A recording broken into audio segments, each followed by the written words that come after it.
He signed.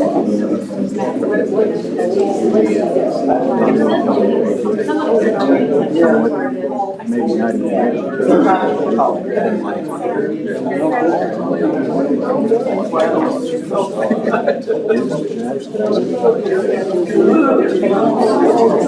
It's gonna be.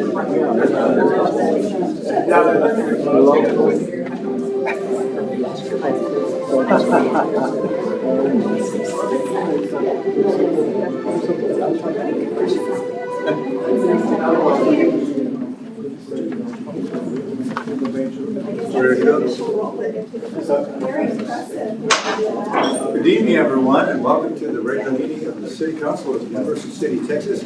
It is Wednesday, November the 8th, 2023. It is now 6:30 p.m. and I'll call this meeting to order and call for a quorum check, please. Mayor Pro Tem Goolsby. Here. Councilmember Buck. We'll discuss in a moment. Councilmember Bulman. Here. Councilmember Fitzpatrick. Here. Councilmember Najarian. Here. Councilmember Vaughan. Here. Quorum is present. We shall discuss the one of the individuals. Are we on? Are we on live on the microphone? TV not here?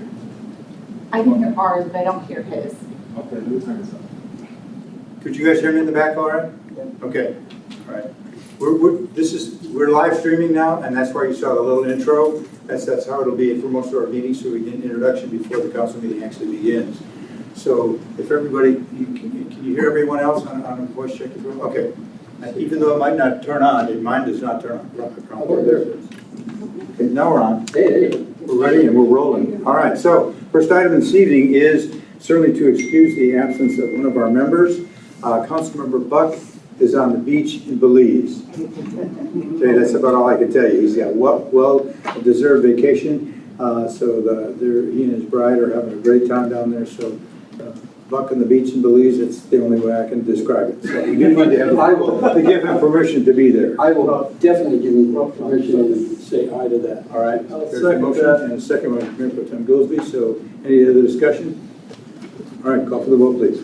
Councilmember Najarian. Aye. Mayor Pro Tem Goolsby. Aye.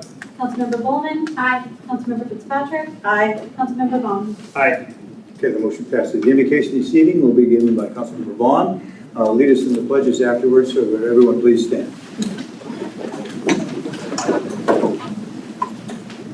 Dear God, thank you for this gift of life and the free will to pursue it to the fullest. Guide us to act with character, restraint, and a servant's heart. Amen. I pledge allegiance to the flag of the United States of America and to the republic for which it stands, one nation, under God, indivisible, with liberty and justice for all. I pledge allegiance to the Texas, one state, under God, one and indivisible.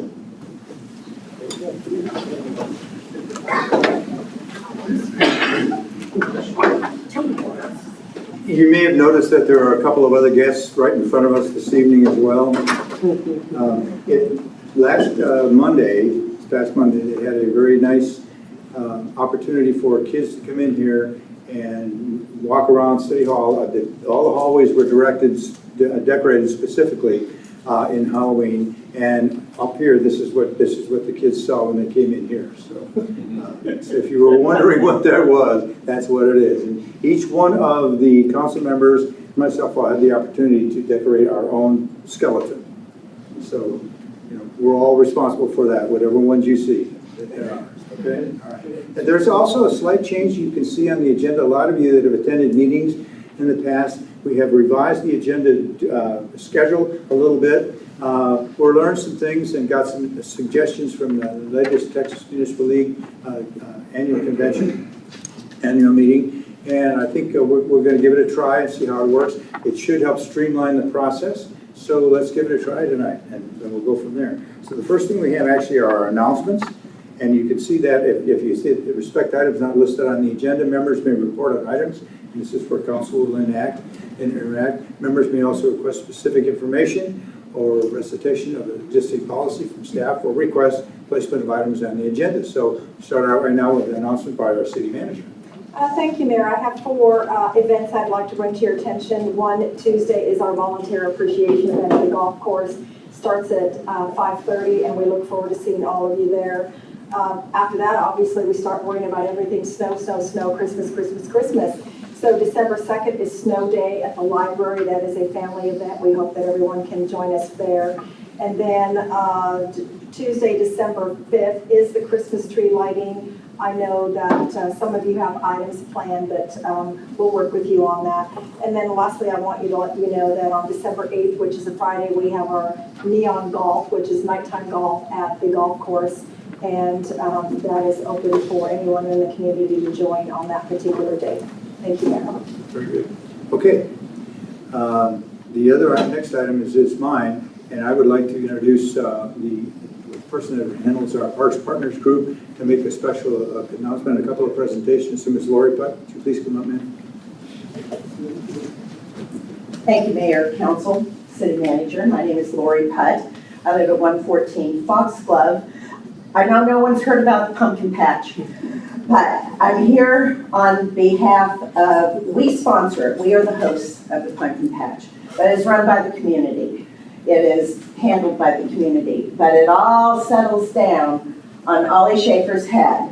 Ollie is our manager, boss, taskmaster, and she keeps us straight for 30 days. So I'm going to turn this over to Ollie and give you an update on actually what happened this month, and I promise we'll keep it short because we know it's a busy night. Right. Thank you. Thank you, Lori. Thank you, Mr. Mayor and Council. Real quick, because I don't want to stand here very long. I want to thank everybody, all of you, either you or your families came out and participated in the pumpkin patch. We really appreciate it. We're really encouraged when our elected officials serve in other capacities, and it's really encouraging to my kids, my family, and everybody at the patch. So we thank you all for coming and participating or sending your families to come. We also thank the city and the staff for their support of the patch, because we couldn't do it without you.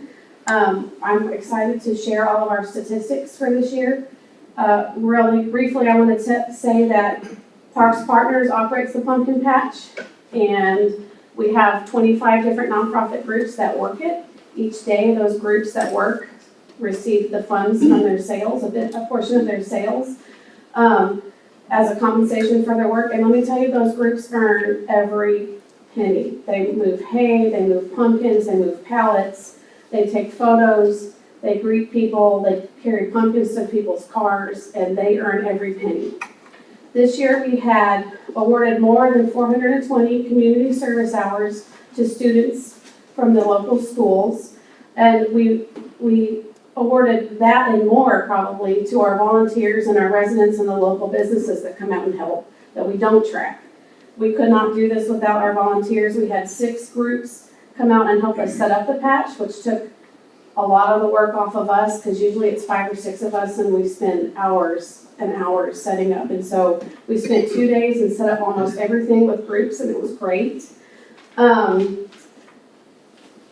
We had 2 incredibly busy Saturdays. The first one was the eclipse, and it was elbow to elbow out there when the ring of fire came. And when it started, the whole patch clapped and cheered, and the next day the ladies at Acapulco told me that they could hear us cheering in their parking lot. So that was pretty cool. We had, I don't even know, several thousand people out there. You could not move around during the actual eclipse. The other day was our trunk or treat, which we usually expect maybe 1,000, and we looked at the event on Facebook and we thought, oh, we better plan for 2,000, and we had 2,800 kids come, or people go through the line. And that doesn't include the people that were out there that didn't go through the line. It took an hour longer than we had planned. We weren't expecting it, but it was a great turnout, and because of that, the group that night blew their sails out of the water. So it was a great night. But the best part, in my opinion, is the funds that we get to spread through all the groups. And this year we spread $49,151 to the 25 groups. And so we have a few of them here tonight, and we just want to give them their checks real quick, without taking too much time. So we'll just call them up? Sure. Okay. Well, first I have is Friends of the Library. I think we have Kathy Tolbert, who's the president of Friends of the Library here, and they had 3 mornings for story time. And they would come out and read a story, and they got rained out one day. Yes. And then one day was, the Spirit first Saturday was slow, but the second Saturday we stopped counting at like 225 kids, families out. Yeah, parents and kids out and babies out for story time. So your check is $758. Woo! So good job, Gabby. And I think we got Terry from Homes for the Homeless. Anybody else from Homes? Terry volunteered on the Homes Day, but she's also one of our core volunteers that helps run the patch and set it up, and she's a hard worker, and we really appreciate Terry out there. So here's a check for $517 for Homes for the Homeless. Yeah. And next we have the UCCCPAA, that goes on. Bill, and I guess Jody's not here. So they work our parking every weekend. They come out and park everybody for a couple of hours, and we donate money to them. And so they earn $500 for that. Plus their day in the patch, they earn $1,365. So we have Fire. You see, there you go. Fire had their Heroes Day, and they earned $1,590. Yeah. We have Pugs.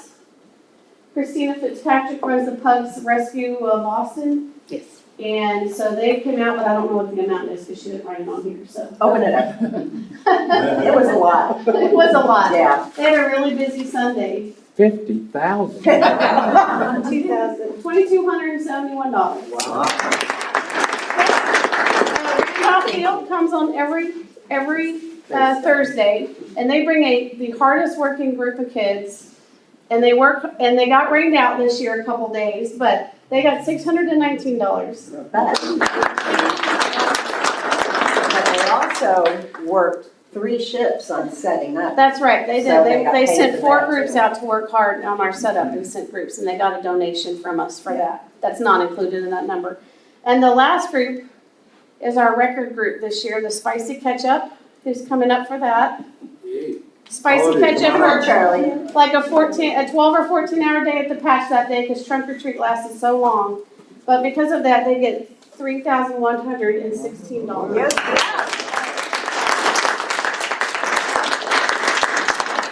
That means they're going to World. That's right, they're going to World. Absolutely. That's all I have, thank you. Thank you. Thanks for your support, we appreciate it. What an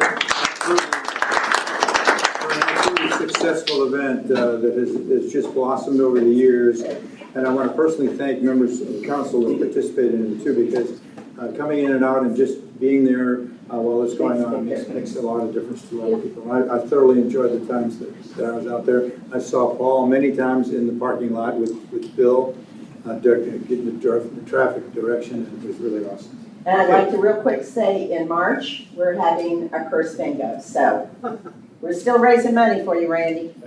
Okay, very good. Okay. Just a couple other quick announcements by me. One is obviously the election yesterday, the votes, I think all the propositions except one in the San Antonio area passed the county. So if all of you received your potential tax statement from the county yet? Pretty amazing, isn't it? Because they already included that $100,000 exemption, homestead exemption on the school district. So pretty dramatic change for everybody, and it's all positive. So that's really, really good. So I think that's it for me. So let me turn to Mr. Vaughan. Do you have something? I was just going to say that on the new agenda format, I like that the citizens get to speak before the consent agenda.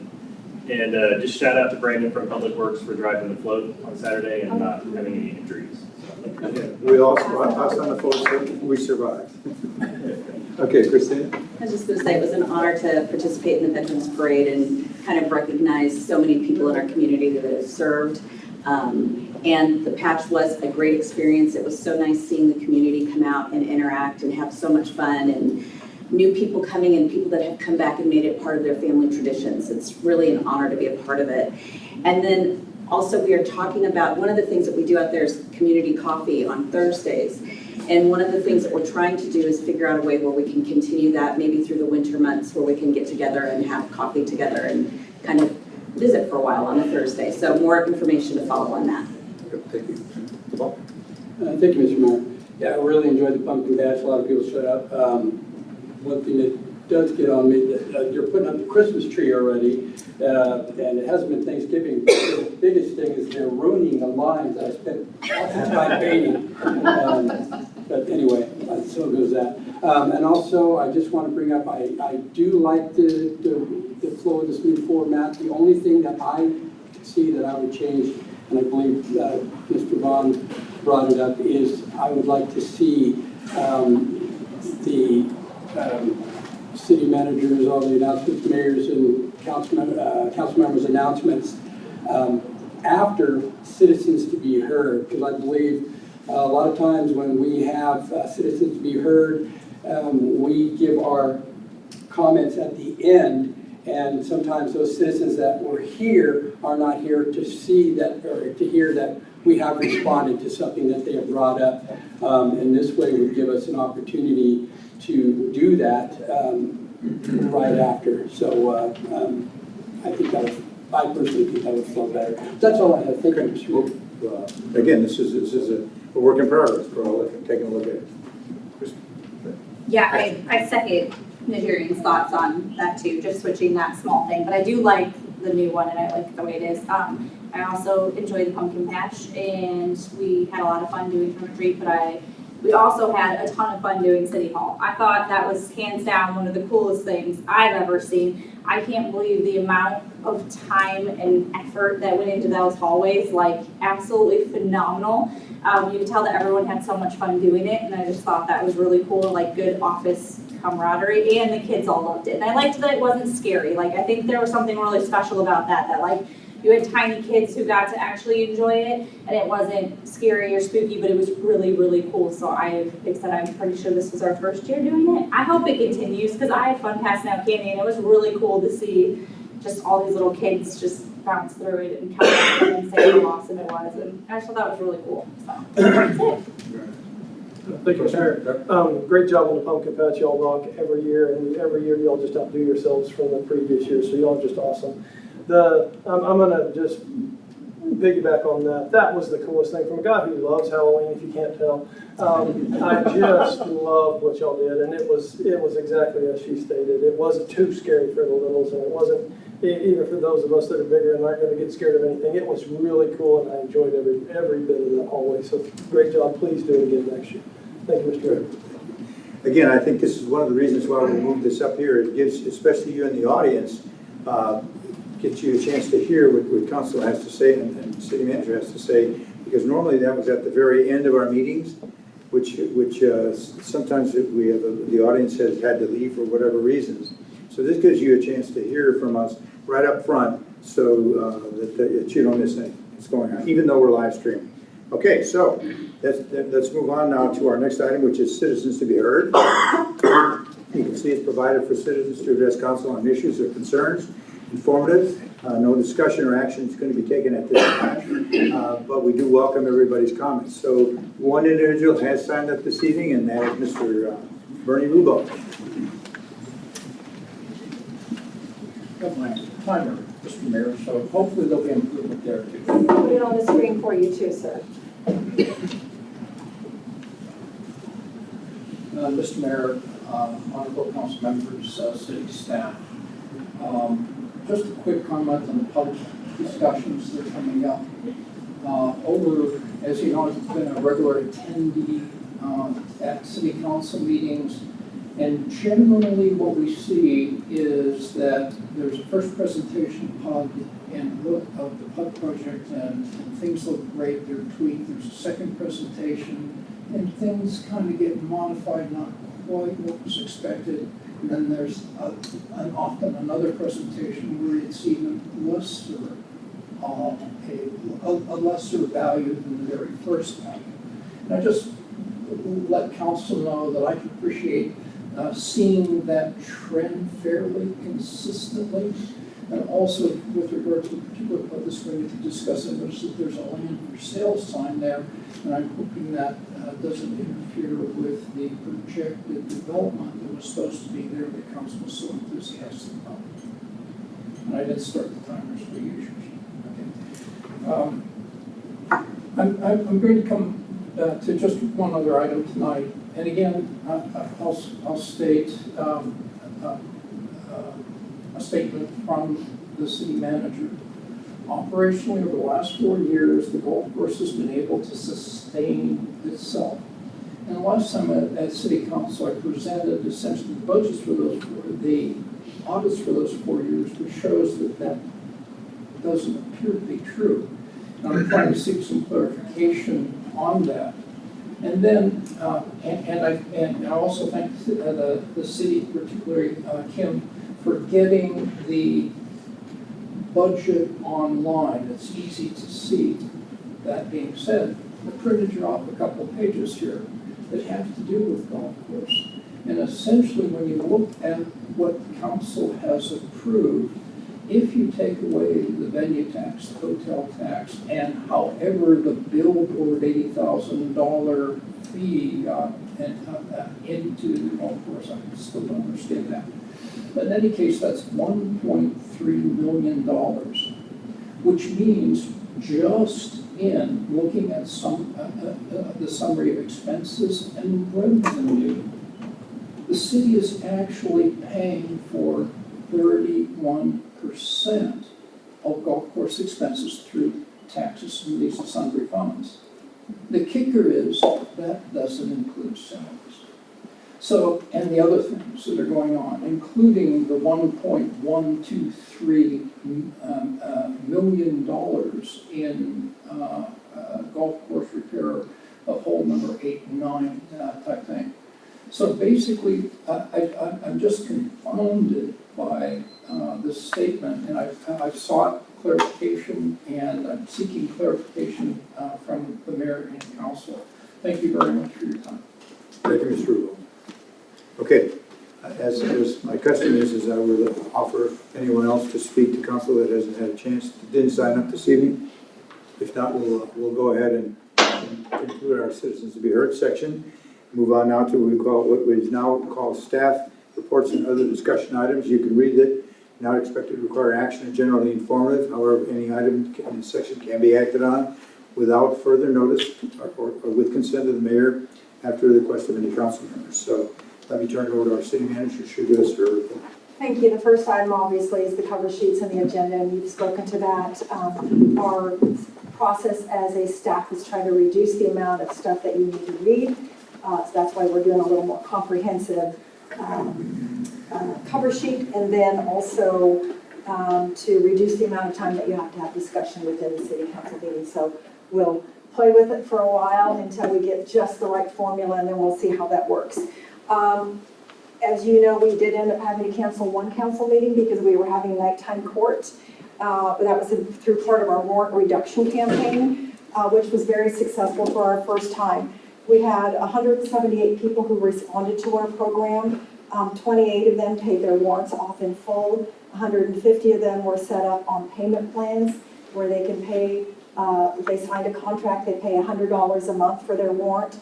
And in doing so, we lifted the hold that is on all of their driver's license, so they can go ahead and renew their driver's license and get the insurance up to date and carry on with their lives. And so it was very successful, so we will be doing that again in the future. And then I mentioned the City Hall re-roof. Obviously, it's started. You've probably seen some waste management bins out there. They're really going to start on the big work tomorrow, but it's supposed to rain, so fingers crossed. But our goal is to have it done the weekend before we do the Christmas tree lighting so that we can get everything cleaned up. And then during our budget process, if you remember, we had put approximately, I think it was $550,000 of the venue tax in the golf course, and it was for two projects, golf course flooring and the golf course parking lot. So we've worked with the interior designer to figure out the materials that are needed for the flooring and then for the men's restroom, which includes flooring, plumbing, painting, and new fixtures and some light and additional lighting.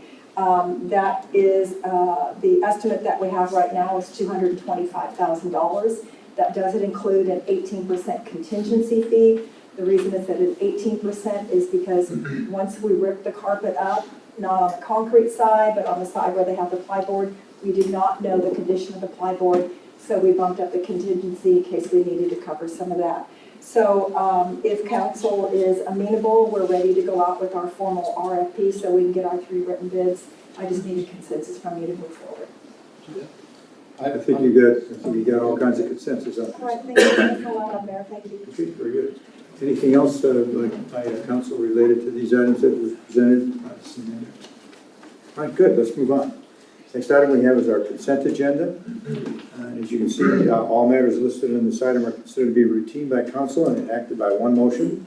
There'll be no separate discussion of these items, and if discussion is desired, that item can be removed from the consent agenda and considered separately. Before you find one that was a little clarification on the minutes, and it was directly related to one of the sections that we had, and you all have a copy of that. So if anybody wants to approve the consent agenda with that one change in the minutes. Move to approve with corrections. Okay, motion made by Councilmember Najarian, Second. second by Councilmember Fitzpatrick.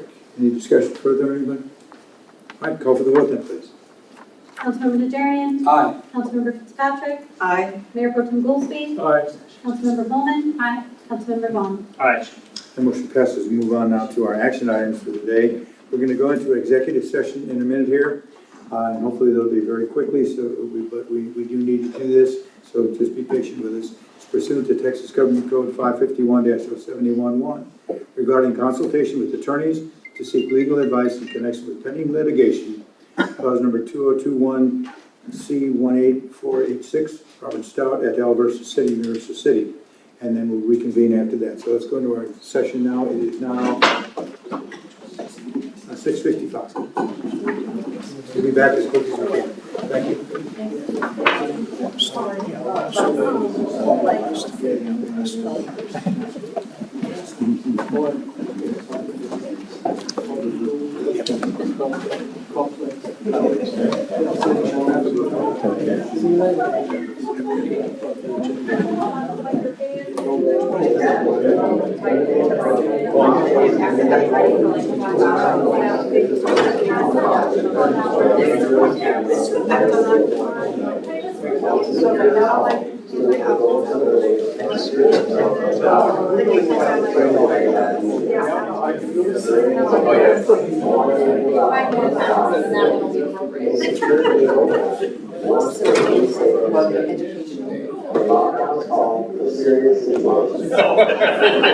I'm just kidding, I wouldn't do that, but he would not, he knows our hearts are to encompass his Okay, everyone, it is 7:14. We'll reconvene from executive session. Okay, you take action if needed on any item pertaining to or listed in the executive session agenda. Mr. Mayor, I make a motion that we give the city manager the authority for settlement and release agreement in connection with pending litigation cause number 2021CI8486, Robert Stout et al. Versus City of Universal City. Okay, motion made by Councilmember Najarian. Have a second. Second. Councilmember Bulman. Any discussion further? Are we good? Very good. Okay, very good. Okay, call for the vote then, please. Councilmember Najarian. Aye. Councilmember Bulman. Aye. Mayor Pro Tem Goolsby. Aye. Councilmember Fitzpatrick. Aye. Councilmember Vaughan. Aye. That motion passes. Thank you very much for your help, sir. Appreciate it. You betcha. Okay, we'll move on now to tab number B, which is ordinance number 581-Y-UD-2023-107. It's an ordinance of the City Council of the City of Universal City, Texas, amending ordinance 581-Y-PUD 2023-103, amending the zoning map of the City of Universal City, Texas, on approximately 29.5 acre property located at the southeast corner of East Loop 1604 North Access Road and West Bird Boulevard. Rezoning said property from C5 Highway Commercial and C4 General Commercial to PUD 2023-103 district, generally for commercial services and retail, multiple family residential, convenience storage, and warehousing, and adopting the PUD final plan related to PUD 2023-103, providing for severability, providing for the publication of the caption for this ordinance, and establishing an effective date. I had to read it all because we had to get into the record, so there we go. Thank you, Mayor. I'll sum this up very quickly. So as you see on the screen, we have lots 4 and 5. If you remember, they were very long buildings. Due to market conditions, they were broken up into smaller buildings. And so we went from 2 to, it was like 9 buildings. And then the other thing is with the building configuration, there was a 40-foot setback in one area as it adjoins the properties to the left, and that's been reduced to 25. I know we had some discussion early on about the landscaping between the apartments and this industrial area.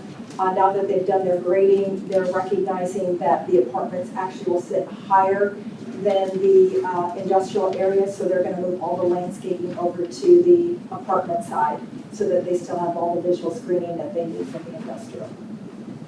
Those are the only changes. The only thing that we're asking you to do is to approve the ordinance that we have attached with the original plans and as well as the revised Exhibit D and the D1 and the alternate site plan. And the applicant is here if you have any questions. Okay.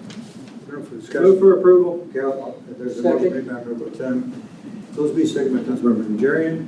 Any discussion further by anybody on this item? And lots of opportunity to discuss it. So if there's no other discussion, let's call for the vote then, please. Mayor Pro Tem Goolsby? Aye. Councilmember Najarian? Aye. Councilmember Bulman? No. Councilmember Fitzpatrick? Aye. Councilmember Vaughan? Recusing myself for proximity to my real property, and I filed with the city secretary. Okay, that motion passes. And I'm gathering we conclude the discussion on that particular tab. Okay. This is all new to me too. We're all learning this process. All right, move on to tab number C. Ordinance number 581 YPUD 2023-108. It's an ordinance of the City Council of the City of University City amending Ordinance 581 YPD PUD 2023-105, amending the zoning map of the City of University City, Texas, for an approximately 12-acre property located at 2280 Pat Booker Road, rezoning said property from C3 Commercial Services to PUD 2023-104 district, generally for multifamily residential and convenience storage, adopting the PUD final plan related to PUD 2023-104 district, providing for severability and providing for the publication of the caption of this ordinance and establishing an effective date. City Manager? Thank you, Mayor. I'm sorry, my chair is broken. It just keeps flopping all over the place. You know, like any good project, once you start breaking ground, you realize things are a little bit different. So topographic issue on this particular lot. If you remember in the original one, they had a lot of buildings, kind of one big building. For topographical reasons, they had to split all those up. And so they've revised the building layout and adjusted some of the parking areas. From the staff perspective, we actually think the layout is better, and we think that for the people that live behind this, that their sightline will be greatly reduced as well. And so staff is recommending approval. Like on the last one with this ordinance, we are revising Exhibit D1 and an alternate set of plans and recommending to City Council for approval. And we do have the applicants here if you have questions. Okay. Anybody have any questions to the applicants? So whatever. Yes, Mr. Goolsby. Thank you. Can you give me a brief summary on the trees that we're taking down now versus what we were before? That was the one that, if you remember last time, I was the guy that was like, save as many trees as you can. And as I look at it, I'm still having a hard time understanding how many of the heritage trees that we're taking down versus that we're saving. So you're just focusing on heritage trees at this point. Well, we can show you along the rear edge of the property. Exact numbers, I don't think we're going to have. So, you're on. Oh, sorry. Wrong button.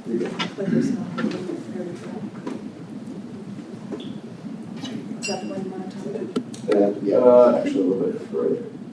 So we don't have the exact number of how many heritage trees we may or may not lose, but here we do have a revised tree preservation plan, which, as you can see, we're retaining some of the clusters of trees along the border, which will provide buffer for the single-family residences that are adjacent to the rear lot line.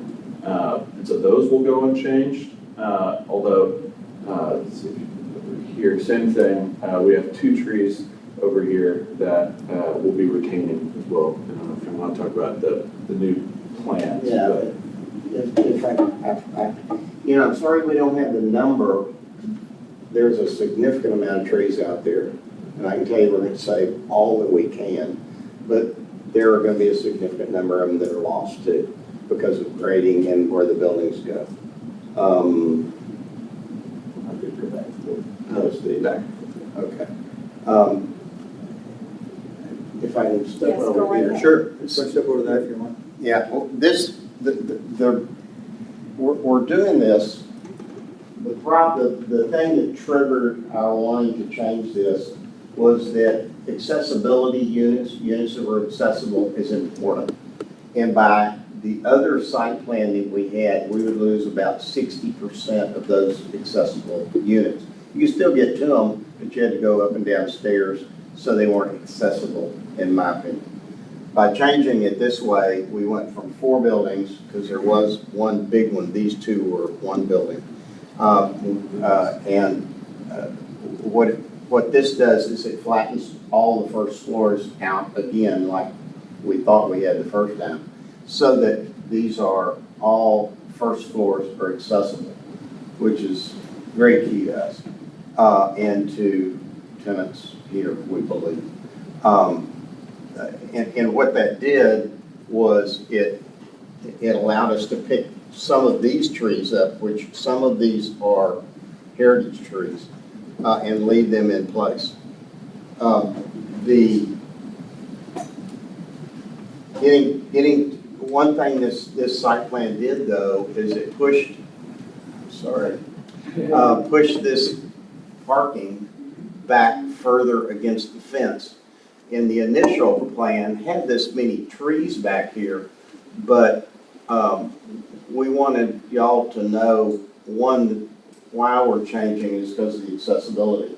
But to protect these homes, we went in and if you can see the shadows, keep my fingers off of this, they had, this one, this one, this one, this one, this one, and this one have big trees in the backyard. But we strategically placed tree islands that we're going to put new trees in. And we're willing, if any of these people would like a new tree in their backyard, we'll be more than happy to plant that for them. I don't know how many will. They already have a lot of vegetation. But when you add that to this tree line, as the city manager said, this is higher than those. They're going to be looking over this fence. They're going to be seeing the tops of trees. And the corner of this building is, all the rest of the buildings are further away from that parking, from their backyards. That answer your question, to the rest of their ability? It did, but my problem is that it takes so long to regenerate a heritage tree. Basically, a heritage tree is essentially it's an ecosystem to itself. And the fact that we take out a heritage tree and we replace it with a couple little trees, that doesn't do me anything. As I looked at this plan, I feel like you didn't, not you personally, but that there wasn't enough efforts to save the heritage trees. And that was my big thing the last time y'all were here was, I can get behind this if you're willing to save more of these heritage trees. And I want y'all here so bad. I just am not seeing that effort to save the heritage tree. I'm not saying it's not there. I need you to show me that where we're saving those heritage trees, where we're making concessions to save the heritage tree. Something along those lines for me to be able to support this. I'm one of 5 voices tonight. So that's my issue is as I look through it and I try to see, these are 30 and 40-inch oak trees that we're taking out. And those are painful. I have one in my front yard, and the day it dies, I'm moving. So to see so many that are lost, I feel like additional concessions need to be made somewhere. Mr. Goolsby, Steve? I understand the need for the heritage trees, but remember that they are gonna have 539 trees on 12 acres. That is a lot of trees already, a lot of cover, a lot of open space. But until we had the PUD system, we didn't save any trees in the city. Everything got cut down. So while I understand the need to preserve the heritage trees, I think that maybe in this particular instance, we might be putting a little too much emphasis on the heritage trees on this one lot, when for 63 years, we haven't considered trees at all. Well, no, and San Antonio didn't consider trees at all, and then, but now they have a massive tree ordinance, and that frustrates so many architects and designers because of what we have to do. And I've never pushed back on, let's get these trees, and when in other areas like that, but this is one of our view corridors on Pepper, and to see these trees, I mean, I'm having issues with the loss of so many. Okay, if this softens that, I mean, I know what you're saying. But most of these trees along Pat Booker, which are the ones, when you're driving along, you'll see, these are the heritage trees. Now, you get back in here, and because of TxDOT's, and this water channel is not our water, it's TxDOT's. And it's coming off of Pat Booker, and it also is over here. So you add those two pieces in, we're dealing with what we got here.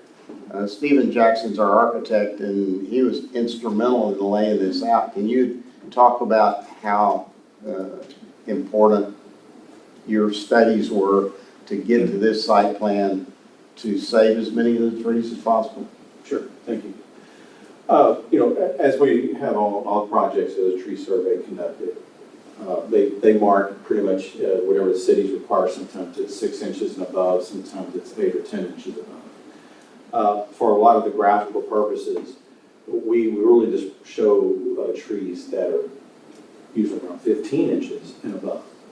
So this is a representation of some of the larger trees, but there's still a lot of smaller trees that will remain, and we'll try to work around throughout the development. Now, as David had mentioned, with the grading and the building placements and stuff, it may displace some of the trees. And we worked and we moved, and I moved as much as I could because I have certain code requirements, ordinance requirements, design standards I have to adhere to for any building, whether it be an apartment or commercial building, setbacks and stuff. So we do tweak and we move what we can to save as many trees, big trees, as possible. For example, the building that is the horizontal, the lower right corner, there's 2 big trees on either side, and I squeezed that building as much as I could. The drive coming off that secondary access is actually meandering around 3 or 4 trees. So it's not just a straight shot in. I actually was working on trying to pull those around and save the trees. That little tan building just left of the dog park as a maintenance building, there's a huge tree right there. So I have been working on trying to save. The landscape architect, when they get fully involved, again, will do even a more thorough layout of the trees and working with the civil engineer. And there may be more that get saved that we don't even show on here. Okay. I appreciate, so my big thing is, y'all did make building concessions to save trees? Well, I mean, I worked on layouts and where I can move, right? Because I kept the tree layer on whenever I was putting the buildings in, and if I saw something that was a 20-inch or 22, I try to work around it. Of course, the bigger ones, I actually have this size of the tree, not just a circle or a dot. I try to estimate the canopy size with my graphics, and then I'll work to see, how far can I go. I don't want to get too far into the canopy and over to the root zone with a building or a structure. It can't be healthy sometimes. So I really worked as much as I could layout, and of course our key component was obviously keeping everything as much as we can on the front, and that large cluster that's kind of off to the left that kind of runs around the channel, even though right there where David's pointing, that large cluster of trees we're working really hard to keep as much of that as possible. Okay. Because it's going to be a huge amenity area for the residents. So, as far as the keeping as many of those as possible, you weighed square footage, you weighed accessibility, you weighed costs, but the tree itself was in there as well in your thought process. There always are, and then of course we also have to look at, okay, if we're losing trees, we want to replace trees with a new layout. So if we're doing new layouts, we want to plant new trees, so it's not seems to be barren. But yes, we try to work with all the existing trees so we don't have to plant as many new ones. Do you have any idea of what your replacement? Your landscape architect's not in there? No, we don't have that calculated yet. I mean, there's usually a requirement, a minimum requirement for offsets and stuff, and then when they really get into it, they'll have that. But their directive is to save as many trees as possible. Whatever the contractor has chosen, they're going to have to make sure they have tree protection and even smaller stuff. So we'll have to make sure they protect the smaller stuff. And when we get out there and lay the buildings out, when they come out and stake in this building, if, we're going to do this with that building as much as we can, just so that we can, if there's a tree here that just doesn't have to show on this drawing, if we can shift the club 5 feet and save that tree, we're going to do that. And that's true with all of them. I mean, it's a tight site because of the drainage channels, and then we want to protect the neighbors' views and, the back property line. But, I mean, we're going to be moving buildings as much as we can. Ms. Turner, what can we do, what can we say at this point to ensure that they do come back with it? I trust them. Well, they have to come back with a landscaping plan that will be conducive to what they presented this evening, right? So as a staff, if you would like, we can indicate that when they come back with their landscaping plan, they need to mark on there the number of heritage trees that they're saving and the number that they're taking out. And how they're mitigating the ones that they're taking out. That will be in their landscaping plan, absolutely. I can get behind that. I'm just trying to make sure that our voices are heard to save as many of those trees as possible. Yes. I mean, we've already gotten with the landscape architect, and this doesn't make a lot of sense, but it's a tree preservation plan, and so Stephen's not the only one that's been looking at this and helping. And the landscape architect is already working on this also. I just didn't see a breakdown of the tree preservation plan in these drawings. And I will tell you that several of my sheets didn't load. It could have been on those, but I just didn't see a breakdown. During the development, there'll be a full one where actual calculations, tree caliper sizes, and everything that is part of the submission. Perfect. I'm done. Okay, Thank you, Mr. Mayor. Anybody else want to weigh in on this for discussion before we go to our motion? No, Mr. Najarian. Thank you, Mr. Mayor. I appreciate Mayor Pro Tem Goolsby wanting to save those heritage trees, and I think we all do. As many times as I've walked the site, I'm not a land architect. I don't even play one on TV, but I've walked the site, and to me, I have to agree with the city that this new layout that you've presented, I like a lot better than the old layout. From what I've seen, it has the footprint as far as where the trees in the front are, the visual, those heritage trees. It seems like they're still there, that the new footprint hasn't impeded on those. From what I can see here, I really do like the new setback from where the storage area is going to be, and it just seems to flow better. The dog park being in the back towards that area, away from the front end of the from the buildings. I just think I personally think the whole thing does flow a lot better. And like I said, I've walked the property a few times, and when I'm looking at the changes in where the buildings are, I don't see how they didn't keep those original trees that you were looking at front, basically together. So I do appreciate that as well. I just wanted to add that. Thank you. Mr. Fitzpatrick, did you have something? I was just gonna say, I had spent time the last time you guys came looking at the list of trees that you were saving and protecting and, you know, removing. And so I'm assuming that that list will be impacted by this. Did you guys update it as far as this packet? Because I couldn't get it to load this weekend either. I finally got it to load here now, but. Yes, that exhibit probably has a new listing of what was potentially going to remove and what's going to be saved. Well, this was yeah. columns of like Oh. each tree listed individually and identified what type it was and if it was going to be the diameter and then if it was listed as protected and. I don't think we got that part of that. File. Okay. We only have the graphic. I think that definitely would be something we would be interested in seeing going Well, forward. that'll be a part of The landscape plan. with Yes, it will. Yes. I'm good with that. Great. Thank you. Mr. Vaughan, do you have anything? Ashton, did you have anything? I don't have anything. I just Okay. wanted to add in for clarity. So earlier they did send the list of the trees that they were going to have and the sizes. And so there are 326 oak trees, 3 mesquite, 105 hackberry, 7 cedar, 13 chinaberry, 52 Dutch elm, 6 Chinese pistachio, 9 crappy myrtles, that's what I call them, and 2 persimmons. So it's 523 trees. Yeah. It's a lot of trees. It's a lot of trees, I agree. And they went into great detail. I was just, I know Bear was kind of looking for that list again, updated. And Ms. Turner actually printed it out for me tonight. Awesome, thank you. And it, you know, they're calling this the Grand Oaks. They're gonna have to live up to that, right? Okay. Another discussion, I do need a motion on this item. Yes, you want to add one thing? Just one other thing that we talked about, and we wanted to take the opportunity, and this color is not bad, not really good, but this is a better color.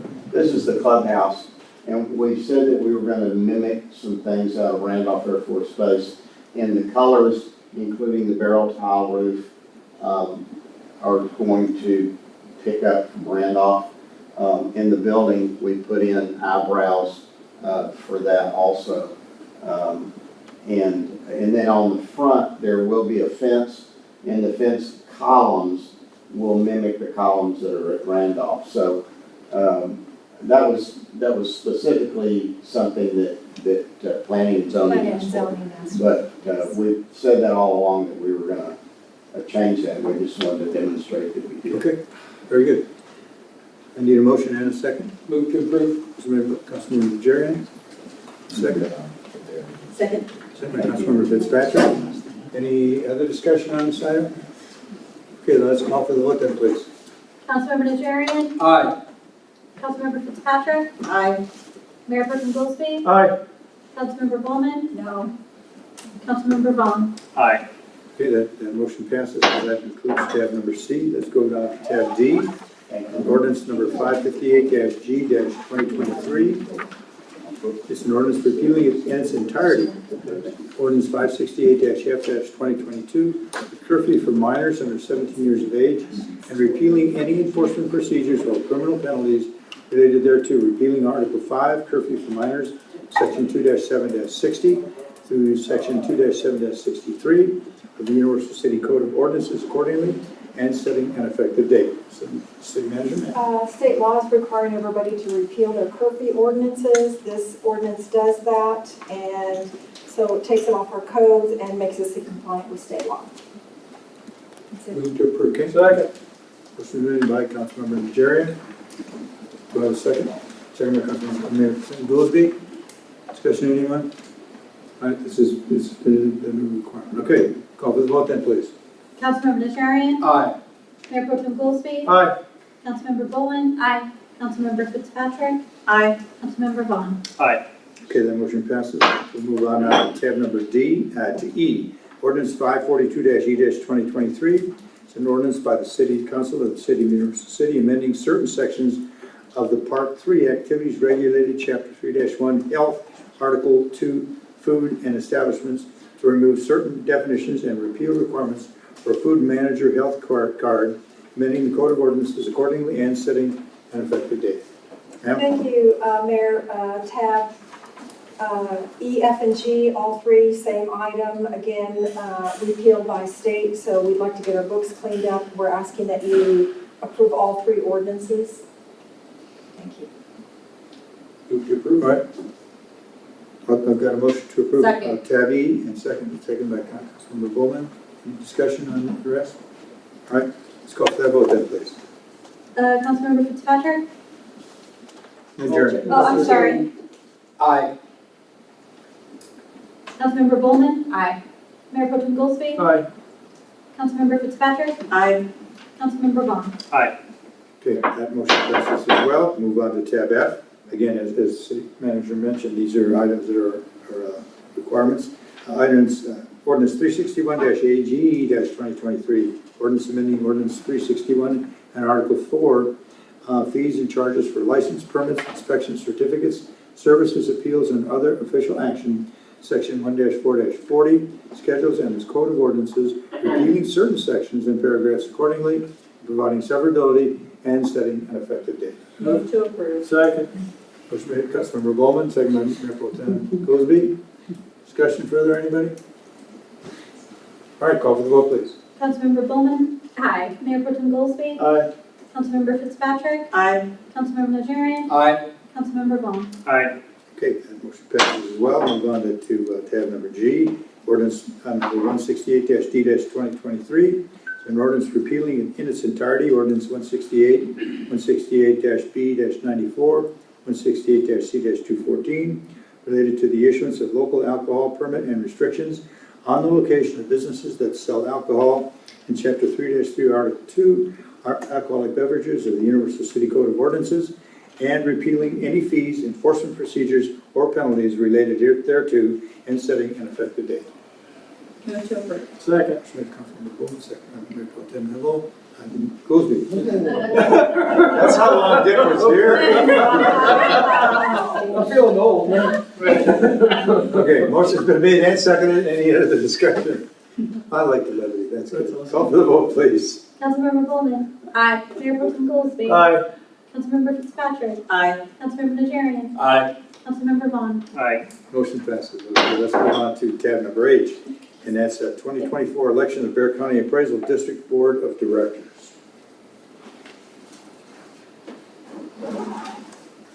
Okay, we have the opportunity to vote for specific candidates who have said that they would like to serve on the Bexar Appraisal District Board. And my recommendation to you is that we have 12 votes. Many other entities get multiple votes. So our 12, although it's a small number.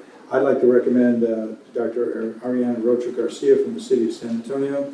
She's very efficient, and I think she will provide a really good service as a member of the Bexar Appraisal District.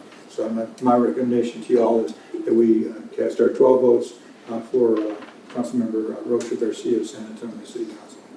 Second motion to approve that. Second? Yes, we do. Motion made by Mayor Pro Tem Goolsby, second by Councilmember Najarian. Any discussion, anyone? Okay, let's call for the vote then, please. Mayor Pro Tem Goolsby? Aye. Councilmember Najarian? Aye. Councilmember Bulman? Aye. Councilmember Fitzpatrick? Aye. Councilmember Vaughan? Recusing myself as the client I have to be independent of. Understand. Okay, that motion passes. Move on then to tab number I, 2024 election of Guadalupe County Appraisal District Board of Directors. Did anybody have any comments about that one there particularly? The individual that I know personally is Mr. Darrell John. I think Darrell would be a good job representing Guadalupe Council and the district. He's former councilman in Schertz, also owns the Blue Bonnet Palace, very active in local affairs. So my recommendation is we cast our vote for Mr. John. Make a motion for that one too. Okay. Second. And second by Councilmember Fitzpatrick. Any discussion? All right, let's call for the vote, please. Mayor Pro Tem Goolsby? Aye. Councilmember Fitzpatrick? Aye. Councilmember Bulman? Aye. Councilmember Najarian? Aye. Councilmember Vaughan? Accusing myself, this is a client I have to be in a minute of. Understand. Okay, that motion passes. Let's move on now to tab number J, which is discussion on the extraterritorial jurisdiction, the ETJ annexation or de-annexation. Yes, sir, this was requested by Councilmember Vaughan. I have put in some general background information for your discussion, so I'll leave it up to City Council. All right, Mr. Vaughan, that's your subject, sir. Thank you. I have just some questions first. You mentioned several months ago that there was a potential impact on our elections. Can you refresh us on that again and what the challenge? I'm sorry. Impact on elections. Impact on our elections. On our elections, Yeah. yes. So obviously it's in a separate county. They only have voting centers, meaning you can vote anywhere in the month of November. They do not have voting in the month of May. That's when we have our local elections. So last time, the Bexar County Elections Office very graciously set up at the library a place for the Guadalupe residents to vote. So I don't know how long they're willing to do that. So then we'd have to find another place in Guadalupe County for them to vote, is that right? It has to be within our city limits, and it has to be a building that is a municipal operation. A public building. A public building. Library, fire station, police station, public works station, whatever it happens to be. But we don't have any public buildings in Guadalupe County. We petitioned to try to use either one in Selma or Schertz, and the Secretary of State said no. So Jackie Callahan from there accommodated us last time in the election, and Kristen worked very hard to make sure that the people who were out there now knew where to come and vote. And this would not, any de-annexation would not impact our service area or CCN for the water and sewer, is that correct, or is that? Not for our water, no. That entire area is done by CCMA. It's the water where we have the CCN. Okay. CCMA has the CCN. Sure, but if we were to de-annex, we would still be able to provide them water service, is that? Yeah, sure? because we already paid to put the water line up there. Right, it's our CCN. The low water crossing that we're considering working towards, or wherever we're at on that, will that be accessible during a storm? Depends on the type Define of severity of the storm. Yeah, define it. Stand there. So if there's a flash flood, we probably wouldn't be able to cross it. Yeah. On average, we have maybe 1 to 2 in a year with our aviation that we actually close. So those would be the only times you would be able to cross. Okay, thank you. So the reason I wanted to talk about this was because I'm having trouble with the concept of it, and so I kind of wanted to hear what my fellow council members thought about it. I like pros and cons list. I see there's a pro that we're getting some tax revenue from them, but I think there's some cons. I'm worried about our response times, being able to get to them. I understand that we're trying to do this low water crossing to cut some time off, but I'm concerned if that's going to be effective, even if it's during a storm. I think that we're leaning on selling shirts to provide service there quickly, and I don't think that's fair to sell our shirts. If we're not the first responders, that's kind of putting an onus on them. And the developer agreed to annex them, not the homeowners themselves, and I would be interested to know what the homeowners think about being part of Universal City versus another community, especially because they're having trouble voting at this time. And so I feel like it's not in the city's best interest to try to provide them police and fire service through a low water crossing, and I'm concerned it's not in their best interest. So I think we should look at seeking a better outcome for both sides. And so I'm curious what my fellow council members think about this situation and what their direction is. Thank you, Mayor. All right, anybody have specific, Mr. Adjournment? Just a couple questions. Chief? Yes. I figured we got two chiefs here.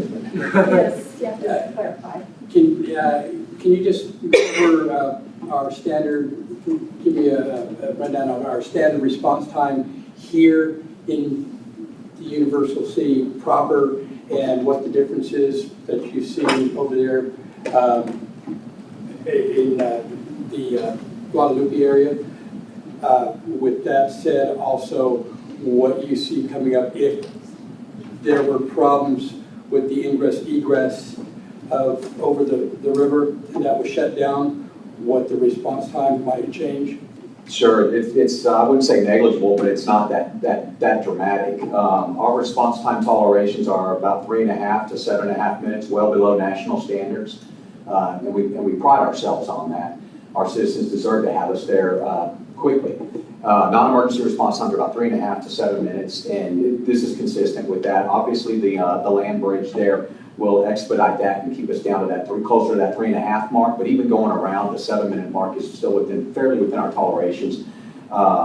Again, the bridge will only be out of commission in rare instances, and the water resides very quickly as well. So no longer than you see aviation affected. That's the difference. If that helps. Thank you. Yes, thank you.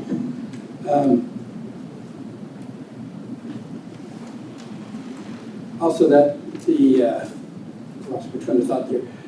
I was worried too about the response time, what that might bring, and since the time that we've had the houses over there and things, I haven't seen any problems arise. I haven't heard anything. I met some residents out there, and it's a beautiful area.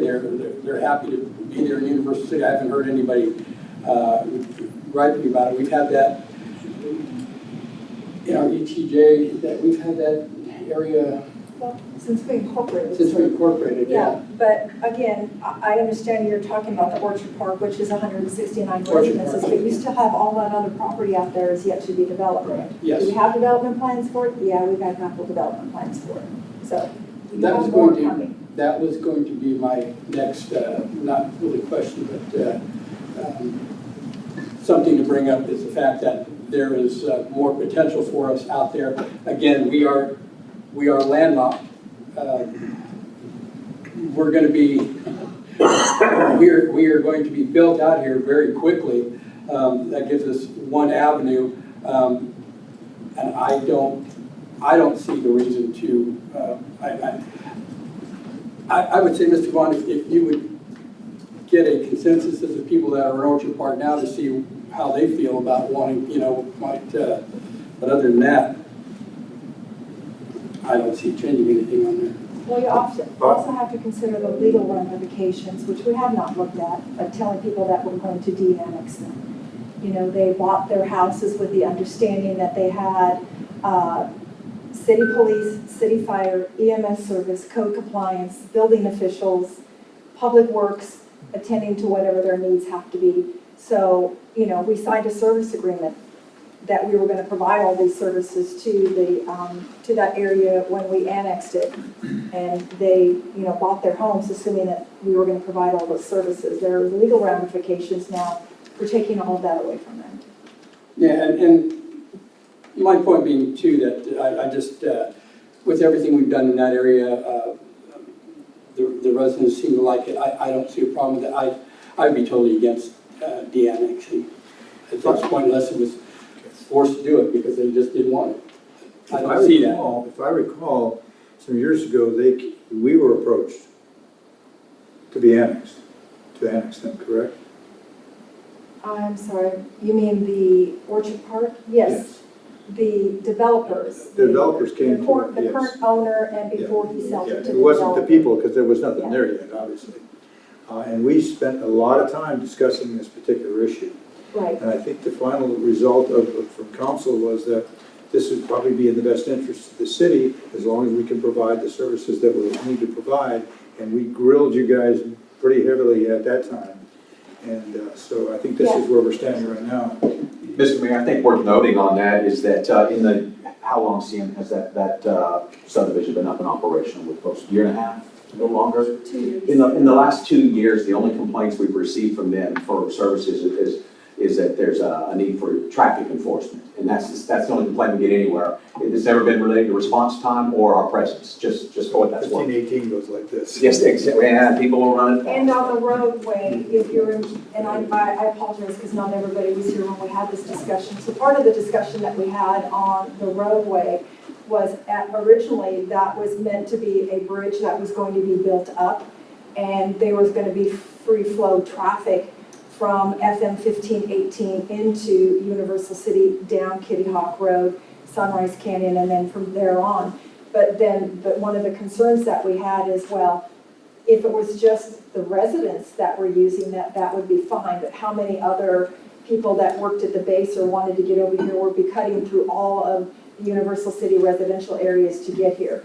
So between the volume of traffic that we had looked at and the cost of what I'll call a land bridge, which was somewhere around $4.5 million, we decided that, one, we didn't want to put the residents through that, so that it would become, the shortcut from Schertz and Selma into the base and everywhere else they wanted to go.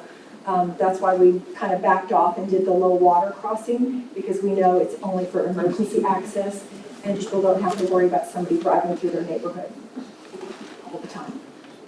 One other thing to consider too is the value that we get from our mutual aid agreements, in that not just our response to Orchard Park, but from them getting to us when we need help as well, because we are the busiest suburb. So we rely on them more than they rely on us in many instances. So this will expedite their response time using that same egress as we would, yes. All right, is there something, Mr. Fitzpatrick? Let me. Oh, you're okay, I'm sorry. I think one of my big concerns too is just the election, like not having a May election for council, I think would be a huge detriment to move that to November. So I don't know what we're gonna do for that, but I think that's why I have concerns, and also just spending a lot of money. I understand it would be a big leap and it'd be a crazy thing to do. I hesitate because it's a lot of money to spend on a lot of things, and then it's like, I'm sure they do like being here, but at the end of the day, if someone told me Selma would take me over for 19 cents for a tax rate, I don't know if I'd be super loyal anymore. If I was right on the border of Selma and them, and that doesn't mean that Selma wants them, but I think it's something to consider and talk about. I think that's a lot of money to spend. Our elections could be, hindered by it, and then just the fact of, does it make sense? I don't know. I don't know if logically to me it makes sense to spend all that money over there and try to make something over there when we have. But we've already spent the money. Yeah, I just wonder, could the water over there, we already have the funding for the road, and I'm guessing you moved a long way along on that road and getting the Corps of Engineers to give us the land and the road and. Can I say something about elections really quick? I don't want to. So this last May election was the first time we had to deal with Guadalupe County in May. The election before that was November. They had votes, so there's no problem. I don't want the perception to be that Bexar County will not do this for us, because they will. It was just a kind of a baptism by fire of, oh man, this affects us this way now. But they've been more than accommodating for us, and I don't see that being an issue with them moving forward. So I know we keep going back to elections. It's just going to have to be a new process that we establish with Bexar County, but I don't think that it's within the realm of possibility or their willingness to do that. Right, and so it's only affecting 169 homeowners now. Obviously, it'll become a bigger advertising issue for us as it continues to develop and the properties we continue to annex. But, it just means that they're not just running down to City Hall because their house is right next door to vote or to the library. They are making a concerted effort to go to one location versus all locations. Okay.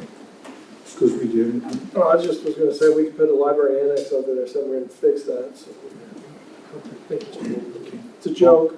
Oh, you want to? like, we'll just drop a couple million on a new library over there. No big deal, Kim. That's what we're doing. Yes, just real quickly, I remember this coming up many council meetings in the back, and that was our biggest concern at that time, was the bridge over there, the bridge over River Kwai there, that people were going to start using, going through that Kitty Hawk and using, and all of the council were, just very aggressive. No, the neighborhood here didn't want it, wouldn't be able to take it, and we weren't going to have it. when we figured out that it would be emergency, it would be ingress egress for emergency vehicles only, is something that we already knew that we were going to have to put in at some time. That opened that up. I did have a concern with the voting as well, but before she came up and even said that, I was thinking that we are not the only people that have ever gone through something like this, and I'm sure something would be worked out down the road, and that wouldn't be a very big concern of mine.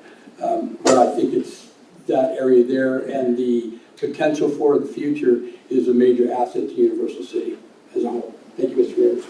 Okay, again, this is just discussion, Mr. Fitzpatrick. And the only thing I wanted to say was, I feel like the homeowners bought their homes with the understanding that they were going to be in UC. We were asked, we voted on it a while ago. I think it would be a bad move for us to back out of that. At this point, I think it would be a bad look for the city. I think those people bought believing where they were going to live, and I think that's an important consideration. Okay, Ms. Bowman? No, I'm good, sorry. Okay. All right, and again, this is just a discussion item. If you want to continue to pursue it, I'll work with you guys and we'll work with the staff. If anybody thinks that they would like to have this as a future action item, please just let us know we can get that done. My personal opinion is that we did spend a lot of hours and lots of agonizing hours trying to figure out how we can make this work. And I believe that we've done exactly what we wanted to be able to do. It does give us an opportunity to have more people, citizens that are members of Universal City. That certainly have in our tax base. And so I personally think that we made the right decision when we did, and there's still more development that's potential in the future. And I agree with what Kristen said. I think we can always work this out with the Bexar County and the situation. I too do not want us to move our elections from May to November. I think we made a prudent decision when we made that decision some years ago to stay in May, and I think it's worked very successfully for all of us. So let's leave it at that. If anybody has any specifics that they would like to go to an action item, please see me and we'll press on from there. Phil, thanks for bringing it up. I understand your concern. Definitely. Okay, that's J. Let's go now to tab K, which is a resolution 956-A-2023. It's a resolution establishing the code of conduct policy for elected and appointed officials. And this was an item that was also, this is your item, was in this moment, so would you like to take the floor?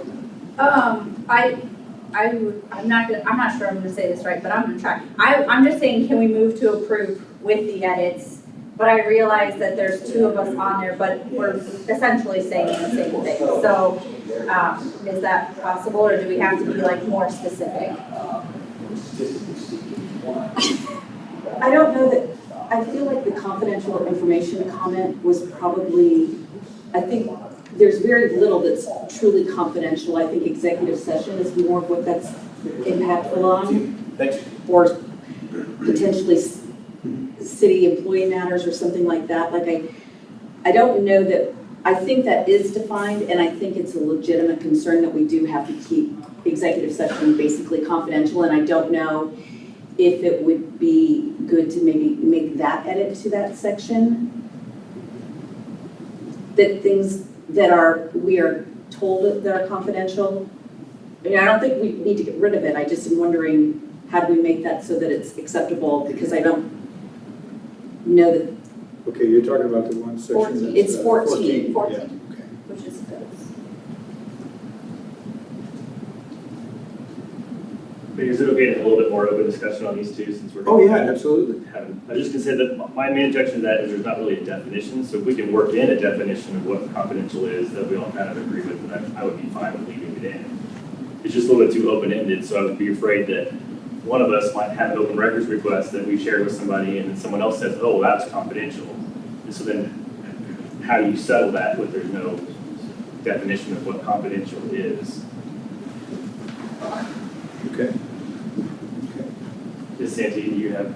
No, I just, you piqued my interest with a council member having an open records request, because council members are entitled to information that may be otherwise considered confidential if it's in their official capacity for the city council. And so, but the city should have a form that you can, that you have to sign that indicates that you understand that you're receiving this in your official capacity and that it's not for distribution or use to the public. So we do already kind of have that covered in that sense that city council members should not be providing information they've received in their official capacity that contains confidential information because it's outside of the act. I don't think I've ever recalled getting something like that. If I missed it, if we had, do you recall, Ms. Turner, if you ever sent something to us and said this is confidential? I have not sent anything to you as a group, but I have had cases where a council member has requested some information to look at on a specific project, and I have given it to them. Did you tell them this is confidential or? Yeah, absolutely. Okay. And so sometimes what I would do is I would have them either just sit and look through it in my office and give it back to me, or if they took it with them, then when they were done looking at it, they brought it back to me so that it was not in their possession. But yes, they're well aware that the information they have is confidential. I think if that wasn't worked in to say if it was information provided to you with the caveat that it's like we were made aware that this should be confidential. Otherwise, I think anything that I essentially received from the city would be subject to an open records request that would not be considered confidential. And I would agree with that. Like our agendas are posted, like we're not getting things anytime I feel like anytime we're dealing with confidential information, we are told that up front. When we go into executive session, you're very careful about saying, that. And if I requested something that wasn't for general use, I would expect him to say, yes, you can see this, but it's in your official capacity and it's confidential. I felt like that was kind of covered in the one of the first trainings I went through too, that they kind of talked through that a little bit. So that one didn't alarm me like it did you. Well, I was thinking some people think payroll information is confidential. So if someone did an open records request to get all the payroll for city employees and then shared that with a council member, and then the council member shared that with somebody else, would that be considered confidential? If somebody got it from an open records request, I would assume it's not. You know what I'm saying? Like to that end, I know that city salaries have been shared on social media, right? My fear is somebody would then claim this was confidential and you shouldn't have shared it, so now you're in violation of the code of conduct. Okay, so are we looking for a clarification then of that section that talks about confidentiality? Yes. Okay. So just if we could add in, maybe leave the section in, but add something in about, if notified that this was confidential, then you should keep it confidential kind of thing. Mr. Turner, could I request maybe that we just take another look at that one with section 14 there and change the wordsmithing before we make a final action on this? Or I could ask for a motion based on the change that would be presented to us. But I think it would be best if we just hold off on this and just instruct staff. Is everybody else okay with most of the other items that are in there, the edits that have been taking place there? I think that's what you brought up. Yeah, I would hate to table this again. I feel like this has been pushed since August. But if we could just change 14, if everyone's fine with that, just rewording, adding that last sentence, and then does anyone have any issues with any of the other edits, I guess, is the question. If you don't, then could we vote and just change that 14 so we can get this off the, so we don't have to put this on another city council agenda and keep pushing it. Totally. It's been long. So here's the beauty of a resolution or a document. This is an internal document, right? It's yours, it's for you. Revisions are always going to happen. I mean, it's going to be in place in 60, 90 days from now. Something's going to happen and we're going to bring it back and probably revise something. It's just the natural confluency of that. But I will just say that is just kind of boilerplate language that we took from a couple of other cities. That's the way they had it written. So I'm guessing that it has worked for them for whatever reason, but we'll do a little bit of research on that and then come up with a definition of confidential information. Personally, I think it's in there where it says property, personnel, or affairs of the city, we could say, or legal actions or private negotiations. Maybe that's what we just add in those few things. But yeah, we can wordsmith that. I think the best thing for us to do is to go and act on this, like Councilmember Bulman said, let's act on it this evening. And then we have an opportunity, as it's a resolution, it's not as binding, obviously, as an ordinance would be. We have subject to change as we see fit. So I would be glad to entertain a motion to approve this. I move to approve the edited version, changing 14 slightly for the to define confidential information. All right, there's that motion. Do we have a second? I'll second it, but I have another comment. Okay, second by Councilmember Fitzpatrick, and discussion is still open. My other comment would be, I prefer Ashton's edit to the other, I think it's Phil's edit on number 6. Backwards. What? I said it wrong. Okay. I was like, I don't think we, that one. I was gonna say, I don't think we want to agree with that one. That one's taken care of. Maribel, did you get that one? Okay, thank you. And then I like the fact that we, instead of saying we can't talk to the police chief or police officers, that all inquiries should be directed to the city manager in number 18. I thought that was a good edit as well. Yeah, I think I've gone through this numerous times. We've taken a lot of material from other entities related to this, and I think it's very comprehensive. Okay, we do have a motion and a second. Is there any other discussion? All right, call for the vote, please. Councilmember Bulman. Aye. Councilmember Fitzpatrick. Aye. Mayor Pro Tem Goolsby. Aye. Councilmember Najarian. Aye. Councilmember Vaughan. Aye. Okay, motion passes. Now we'll move to tab L, which is another resolution 956-P 2023. Resolution of the City Council of the City of Universal City, creating and establishing rules of procedure and providing for severability and an effective date. This item, you brought this item as well. Yes, ma'am. Sorry. Okay. No, that's fine. So this one we also brought up. I kind of think the cool thing is Rule 6 is now being fixed because just the way that we're doing the agenda now, like the way that we're stacking the meetings, Yes. right? So that'll end up fixing Rule 6. So that shouldn't be really an issue. I think it's brought up on here a couple times, like letting people speak is in the rules a couple times ahead of time. And then the only other one that's on mine was just the how to put things on the agenda. So I think that's probably something we'll have to have a discussion about if you guys don't like mine. So, and then that's it on mine. Like for my pink was just those two items. But like I said, I think the public hearing, which is Rule 6, is solved. And then it would just be how we place things on the agenda. There's different, Phil has one option, I have another option. Point on Rule 4 under regular meetings. Yes. So it says that the mayor can cancel a meeting with the majority vote of the city council. So if there's nothing for the agenda, that means that you have to have a council meeting to cancel the meeting. Do you understand what I'm saying? I didn't write that one, but I get what you're saying. I'm sorry. Yellow's Phil. What color are you? I'm pink. I'm fine. I'm sorry. I'm fine with getting that edited out. Okay. So leave that one as is, that the mayor has the ability to cancel the meeting and advise the city council. Okay, thank you. All right. So that's all I have, so. So, as we move on to A, I don't have a problem with leaving city manager in there. And I have no problem with the rest of A on that one.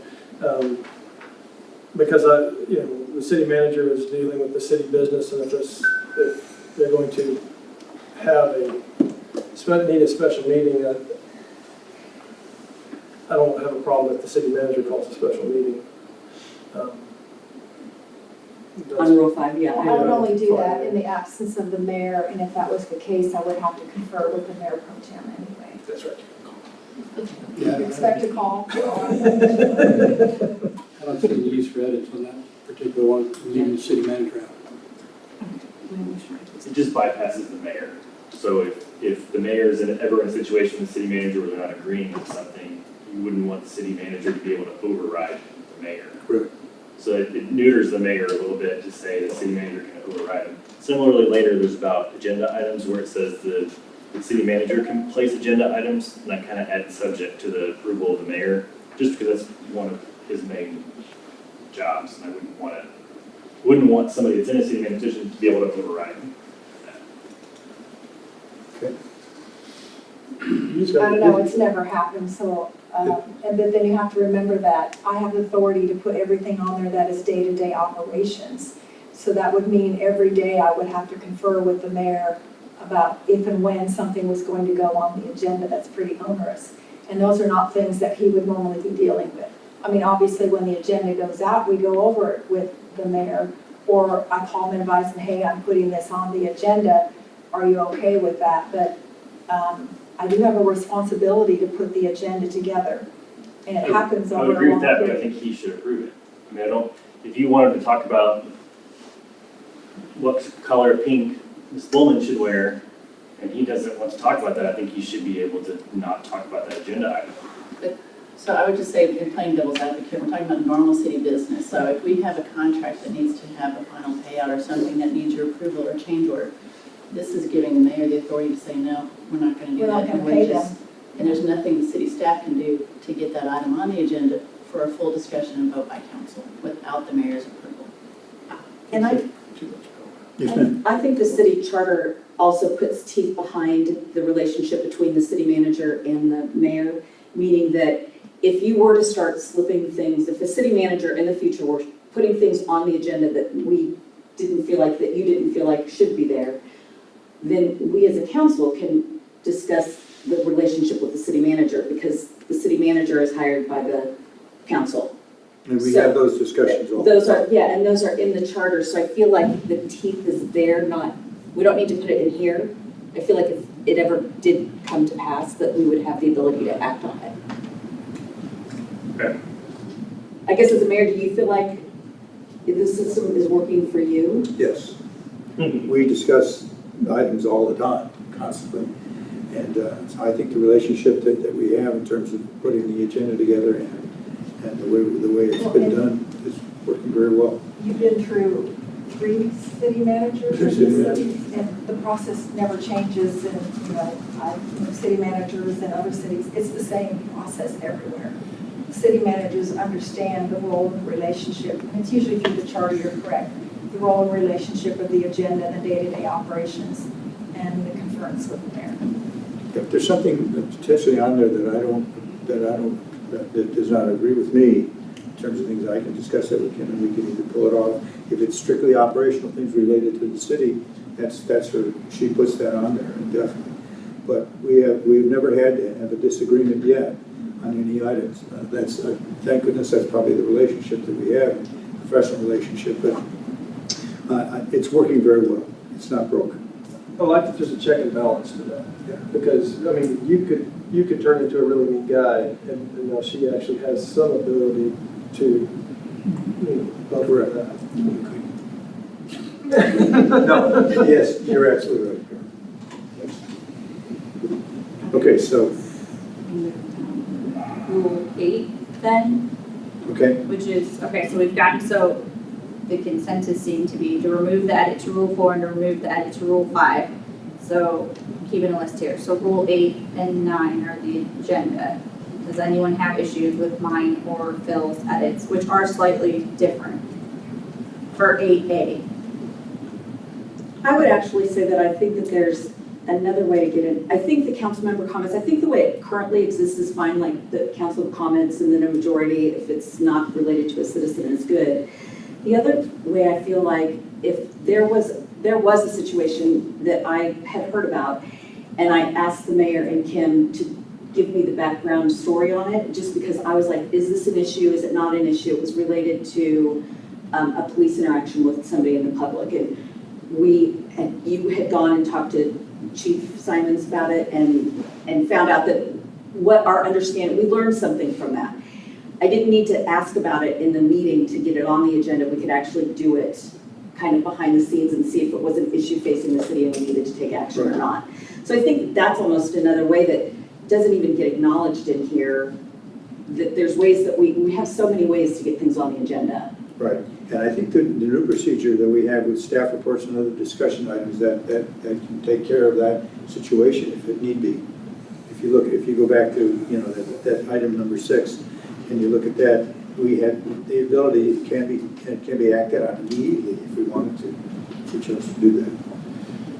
Yes, it's under a staff report. You can you can take action on it immediately because it is listed on the agenda, like the Right. consensus you Because it's listed, put it forward this evening. Yeah, you could have It done doesn't that have by to be listed vote as a if you wanted to. discuss in, approve, or discuss in, whatever. Paul, do you have a comment? Yeah, as it is now, it's, we have, to get something on the agenda, we say we have to have 4 people. I haven't ever seen a problem getting anything, on the agenda for discussion. What I don't like the edit about, any council member may place an item on the agenda during the council member comment segment of the meeting. The city council shall not discuss this item this time. No item added to an agenda in this matter shall be refused or postponed without the item owner, council member created them, consenting refusal or postponement. Unless I'm reading this wrong, it says that any one council member can just say, I want something on the agenda. I'll let Ms. Bowman explain it, because that was her. Okay. Yeah, so if you look at every single city around us, every single one, Selma, Schertz, Garden Ridge, even New Braunfels has to have 2 council members, but every single city around us, for 10 plus cities, any council member is allowed to put anything on the agenda. They're allowed to give it into their mayor or their city manager and just say, hey, I'd like this on a future agenda. Here's all my supporting documents. Can you put this in the agenda packet?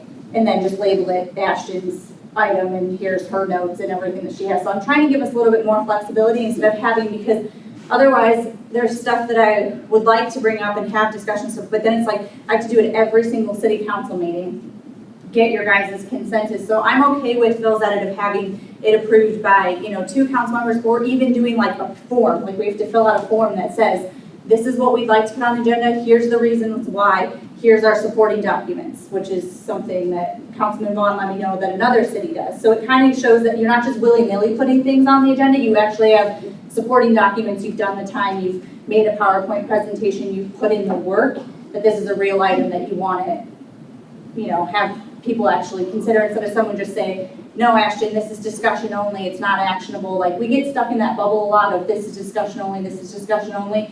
And it'd be nice to just, on the record, have people actually vote at the end of it, instead of just having it constantly be a discussion, just say, I'm not for this, or I'm for this. Yeah, and I get what you're going with that, but that's something even different than getting something on the agenda, making it actionable or not. The first thing, and that's other places, what I'm talking about, and I'm going to keep Ashton or anybody else out of this, I'm talking, we put this in here, talk about future councils, future council meetings. If anybody can put anything on the agenda at any time, those are going to be some long meetings. I can see things coming up with people putting their agenda out there, and I'm just seeing things bogged down and bogged down.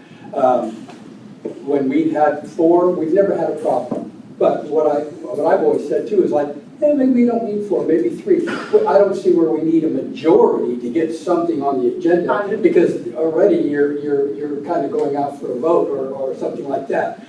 But I caution one person that I believe that is going to roll over to make some long meetings of things being brought up that really don't need to be on the agenda. That's my personal thought on that. Also, when we talk about an action item, I don't like something coming up and having it, I don't want to keep rolling it down the line, but I also don't want to be put in a position where I feel forced to make a decision on something that we just brought up. Well, you have a second vote, right? Huh? But like it comes back usually, like we have to do things twice.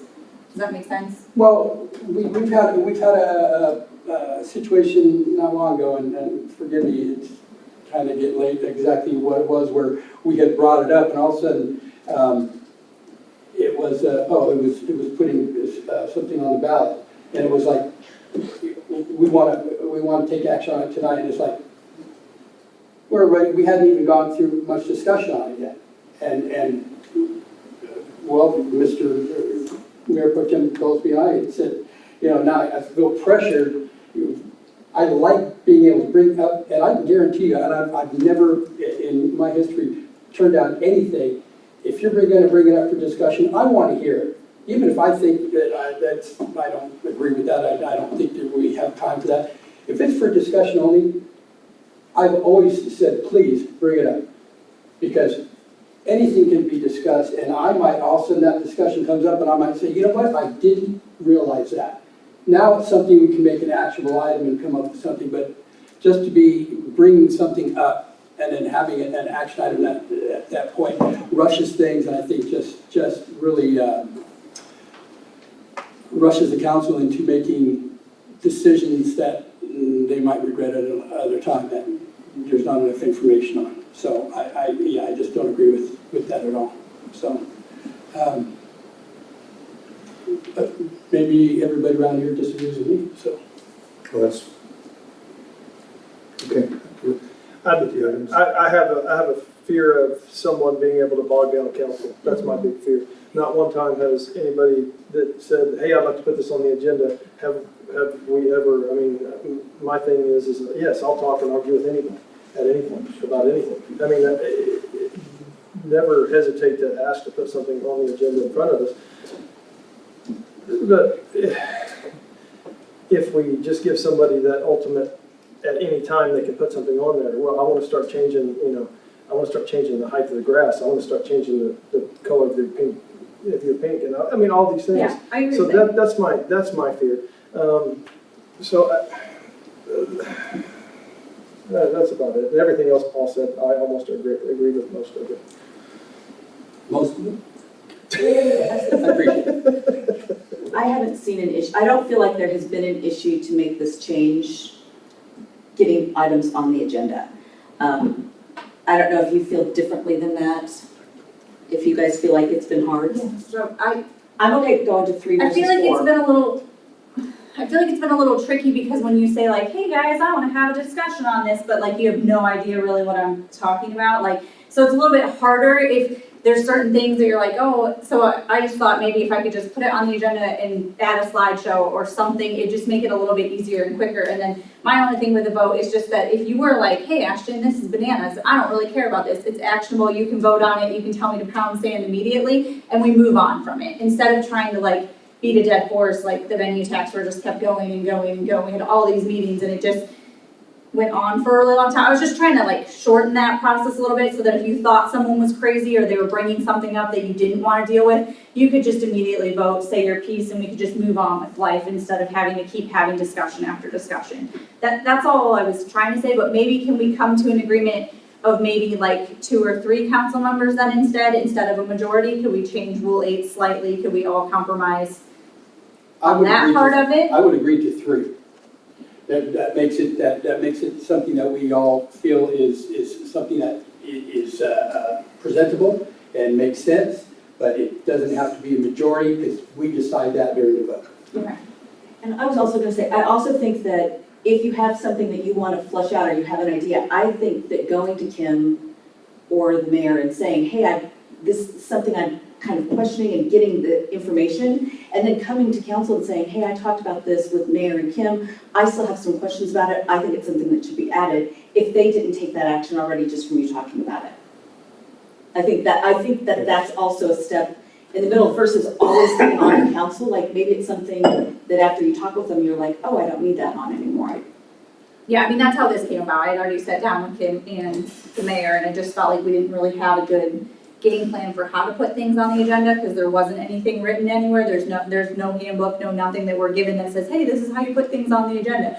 All we have was like a memo from 1987, and I was born that year, so I don't think that quite is sufficient now that it's 2023. So I was just trying to get something on so that future council members know how they're supposed to do things, like how to get things on the agenda. May I add one other comment that might help, and you tell me if I'm wrong, I don't think I am.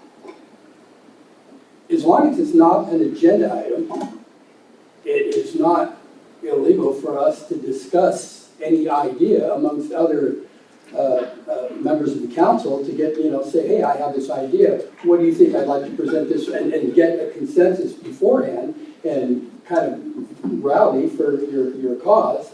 And to get once it becomes an agenda item, then it's a whole different thing. Am I correct or not correct about it? But you're talking about putting it on an agenda. Yeah, well, what I'm saying is, in other words, instead of just getting something to, when she was saying if we just bring it up and put it on an agenda, maybe a better way to go around it is I was just letting her know that if there's an idea, something she wants to be putting on the agenda, she can legally talk to any council member or the mayor about the idea and see if somebody says, Ashton, I don't think that's a great idea, or hey, that's something that might be worth talking about. So when we come to the meeting and she says, I would like to put this on the agenda, she would already have it kind of discussed and know if there's backing for it.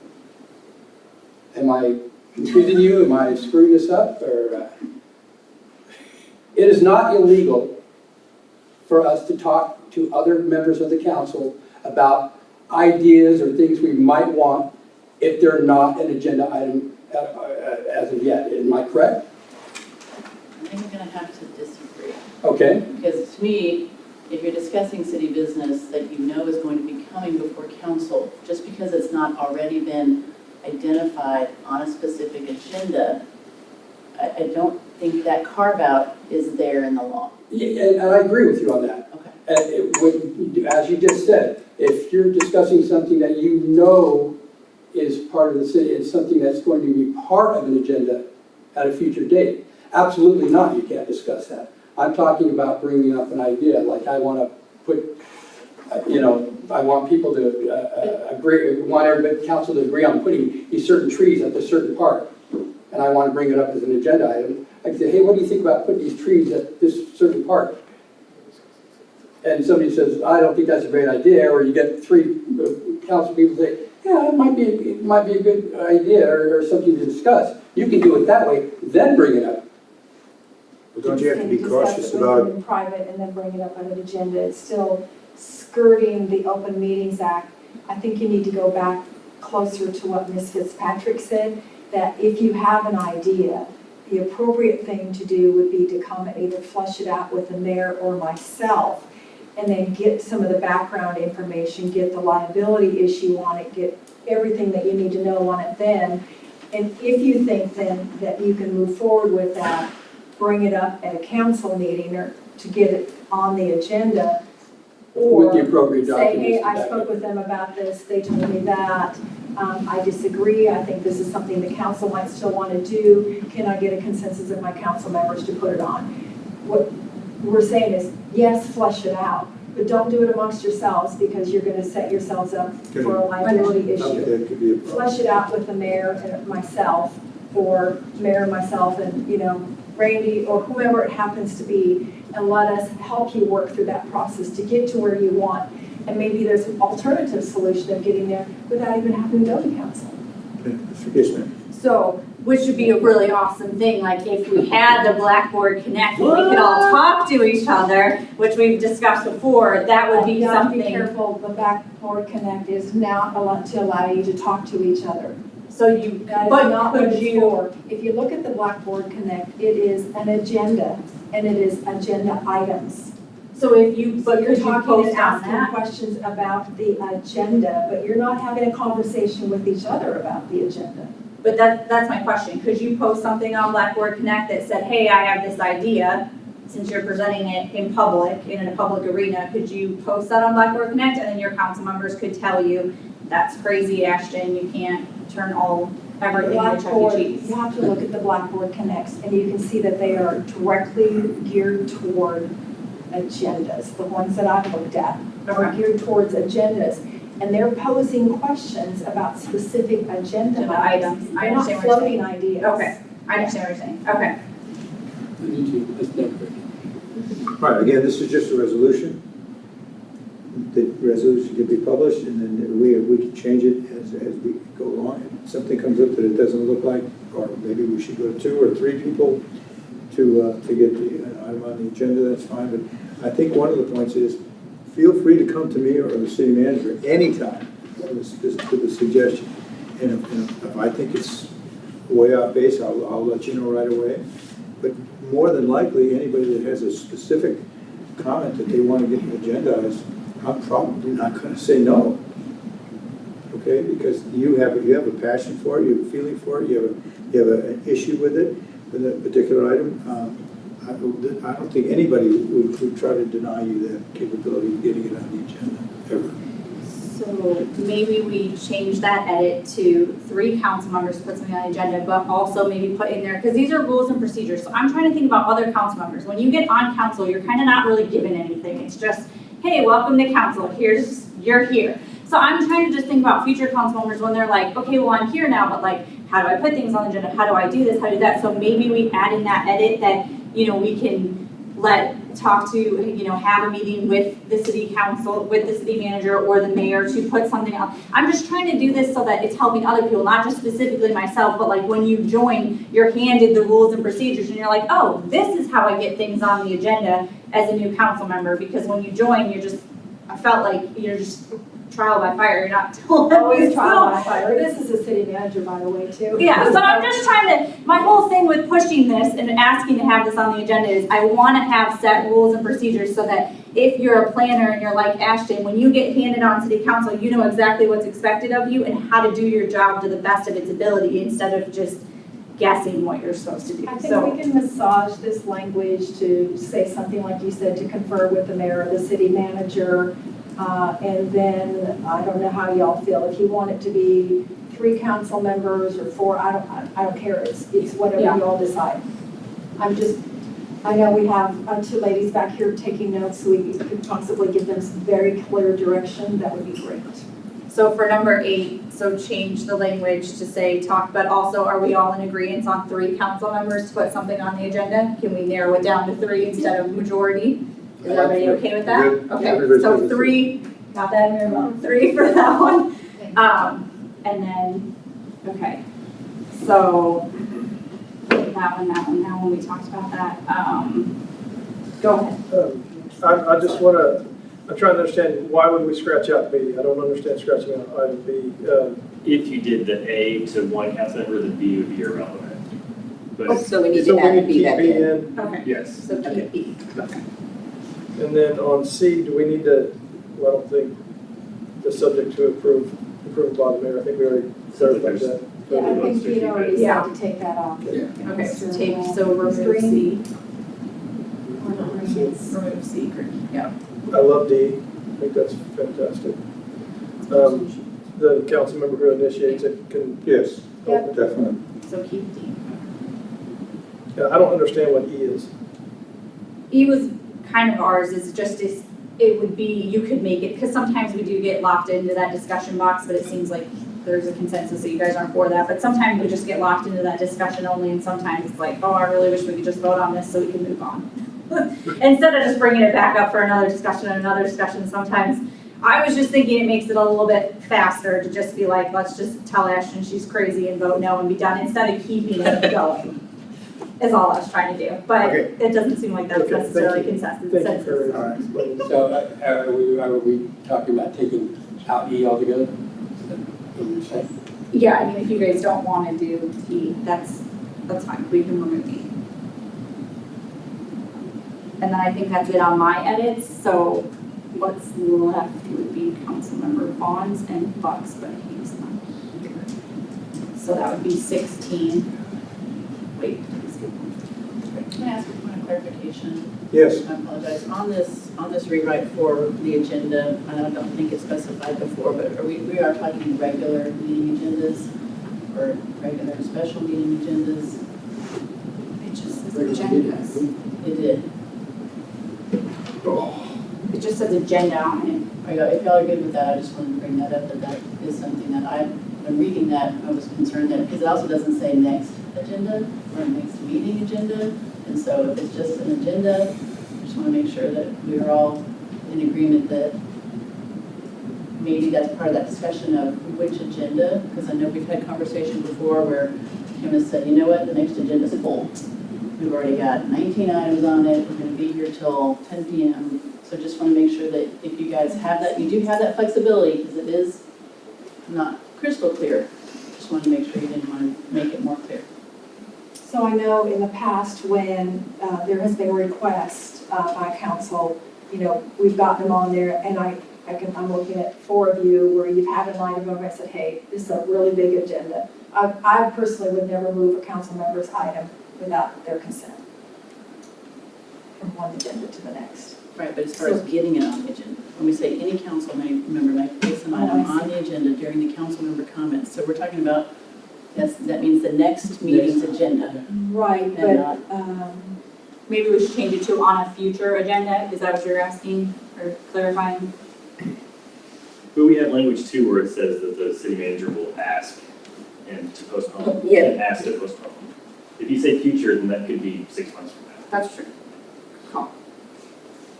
well, you could also do the reasonable test in a reasonable amount of time. If it says reasonable amount of time, then I think recently somebody had asked for something to be put on, and I had indicated, they said, oh, well then, within the next 3 or 4 meetings. So when you make the request, the council member can give an indication of the urgency of it. That's called a reasonableness test. Maybe we could put it a future agenda with a discussion between the city manager and the council member making the suggestion or something. You know what I mean? Like that they work out the timing of that. Right, because some things might take a lot of staff research, and some things might not take any, and we can get it on right away. That's why I'm saying maybe it's the reasonable test. Mm-hmm. Okay, we've had a pretty favorable discussion. Mr. Vaughan, you had some items. Did you want to clarify anything that we haven't discussed already? Oh, you're looking at me. Yeah. You were on 16. I think you said Paul, so I was confused. No, I said Mr. Vaughan. Oh, okay, sorry. Well, I mean, I guess there's very little edits after the 8. Did we give enough direction for 8, 9 to whatever the one is? Does anybody have any problems with the other down below as we go further? So 16 is his, and It's basically just repeating like 16.3, the new 16.3 is just saying the same thing, and that the mayor will call on the propagation, which was already 8D. okay, yeah, I see what you're saying. So it was already brought up because of 8D. I got you. Okay, so they're basically saying the same exact thing, so that should be fine. I don't think anything else 33 just got. has the last thing about the mayor has the responsibility of limiting citizens to be heard to 30 minutes. Is it supposed to be 30 or 3? No, the total time to set aside for citizens to be heard, 33 minutes per person. I should have the ability to cut it off at 30 minutes if there's not a specific item that is the main topic for the. And understand that is completely different than a public hearing. On a public hearing, there is no time limit. Yeah, I mean, they still have 3 minutes, but it's endless. Under the citizens to be heard, they're bringing up items that are not on the agenda. So it is basically limited to 30 minutes. It could be on the agenda if it's not an open public hearing. Like, for example, Well, then somebody they would really be heard felt, under the public hearing. somebody felt, oh, this isn't a public hearing? No, this is not a public hearing. This is This is under only Right. citizens to be heard at the very top of the agenda. Right, so if we really screwed something up and there's 100 people out there that want to yell at us, I think we should allow them. I mean, I think we should have to sit here and take it. So if you go back. I'm sorry, you weren't on this, may I jump in? I'm so sorry, I jumped in. I apologize. We're getting a little bit out of order here, gang. May, Just interacting with each other, so let's try to get back on track. sorry, I'll be quiet. Everybody's had some comments. I asked Mr. Vaughan if he had anything else he wanted So specifically. just 33 and whatever people's So, thoughts are on that. 33 is actually wording from another ordinance that I carried through. And as you can see, it says in there that the presiding officer, that being the mayor or the mayor pro tem, they can adjust that time if they want. Or they can even say to the city council, hey, it's been 30 minutes and we still have 5 more people. Do you mind if we go ahead and let them speak? There's still flexibility already built into it. Yeah. We have never had a citizens to be heard that has lasted 30 minutes. We've had public hearings that have lasted an hour and a half with citizens to be heard. But this is 2 complete different things. This is about something that is not on the agenda. hey, I got my water cut off, or hey, I got something, I got a ticket because my grass was too high. That's this portion. That doesn't mean a citizen can't say, I've looked at the agenda and I have a comment about a specific item. They certainly still do that, or not. Right, and on the new agenda, and it's not on there now because we didn't have any public hearings, but right after citizens to be heard, we will have all of the public hearings at the top of the agenda. So citizens to be heard, however many people, 30 minutes, and then it'll be public hearing, public hearing, public hearing, public hearing. So they don't even have to stay all night long. If they want, they can speak within the first half hour of the agenda and be out of here. I stand by my edit. Okay. Yeah, I like having at least the ability to stop it at some point, because there's sometimes that council members will just ramble, and I wish they had it. Just kidding, as I'm rambling. So I like having that deadline, that hard stop, but with the flexibility of saying, let's keep going, guys. We screwed up royally. We need to go ahead and do that.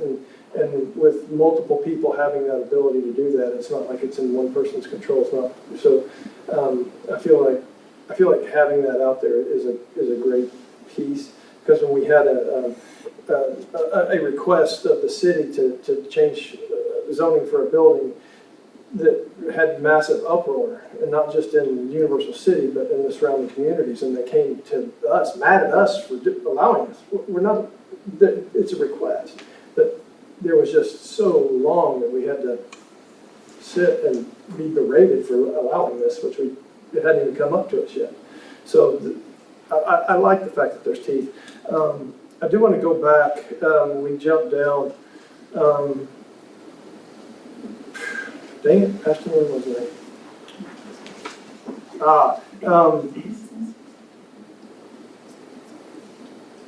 I don't remember. Thank you, Mr. Mayor. I'm done. Why don't I suggest that we have a motion, and you can finish up discussion, and then when the resolution is adopted, we can take another look at it. Is there something we would like to see changed? Because I think you all seem to be fairly confident that this is going to work, and I understand exactly what you said at this moment, that we need something that helps anybody, especially council members who are new, rather than just come out here and say, hi, here you are. Oh, by the way, this is what we're going to do. Okay, I can understand exactly your frustration. I think we all had it at one time or another. So, Mr. Engineer. Yeah, before we do that, and everybody, I apologize in advance, but this is something that came to my attention after the deadline, and I just want to, this is on the very last, on Rule 32, Citizens to be Heard, which we are on now. As it's read after where it says must be limited to 300 words, right after that, it says all written comments will be presented during Citizens to be Heard through a recap provided by the presiding officer. These are submissions that are written submissions that they're actually not here, but have written, which we really haven't had that happen, but I can see as things move on, we get more public, that, and other cities have had this problem, where now the presiding officer would have to read these out that were sent in. In order to read these, you can't edit them to what you want. You would have to read it in full. It's a comment. We have no control over the type of wording that would be on there, or exactly how long it would be, or what it would be. And also, if it's Citizens to be Heard, I would like them to be here in person, but at the same time, knowing that they can't, maybe they can give it to somebody else, but they have to write it in.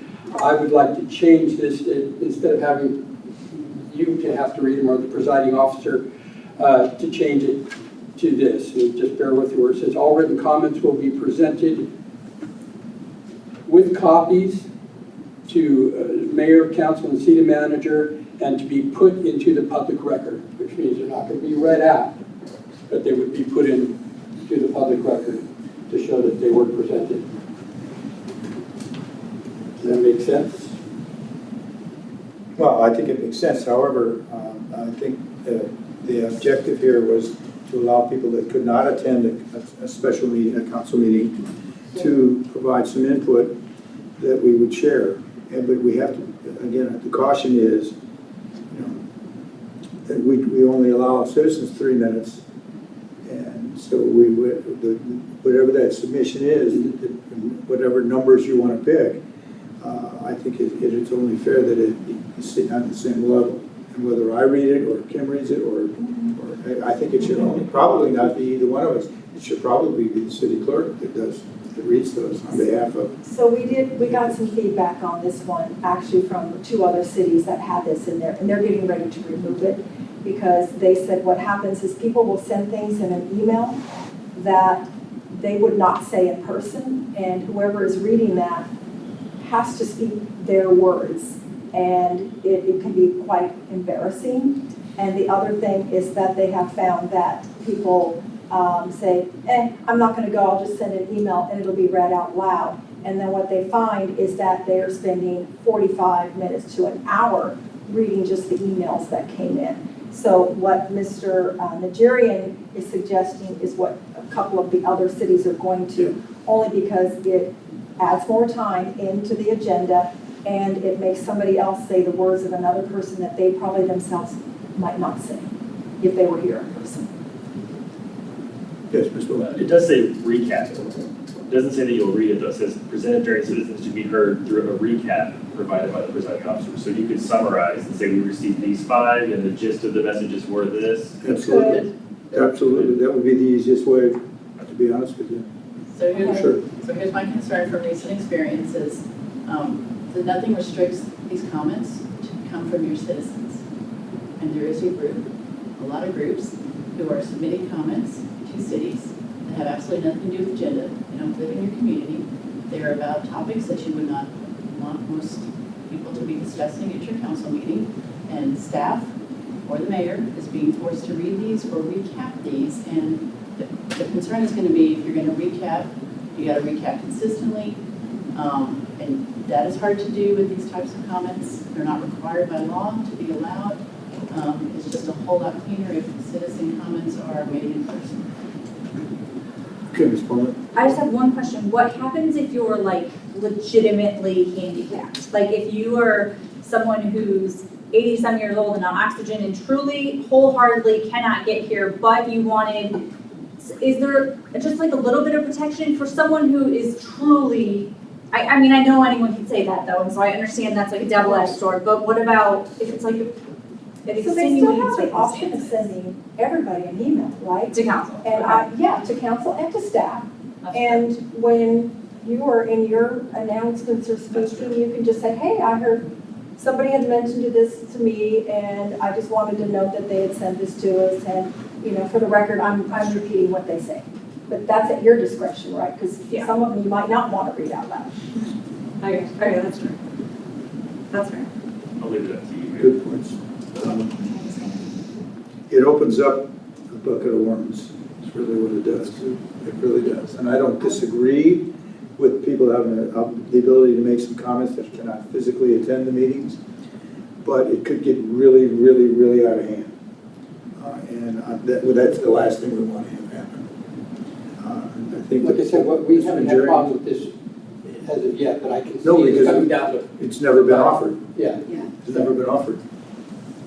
So if we're going to offer it, we've got to make sure that we've got some good caveats built in. My personal thing is I'd like to see it happen, but I don't know how we can do it and control the outcome in terms of timing.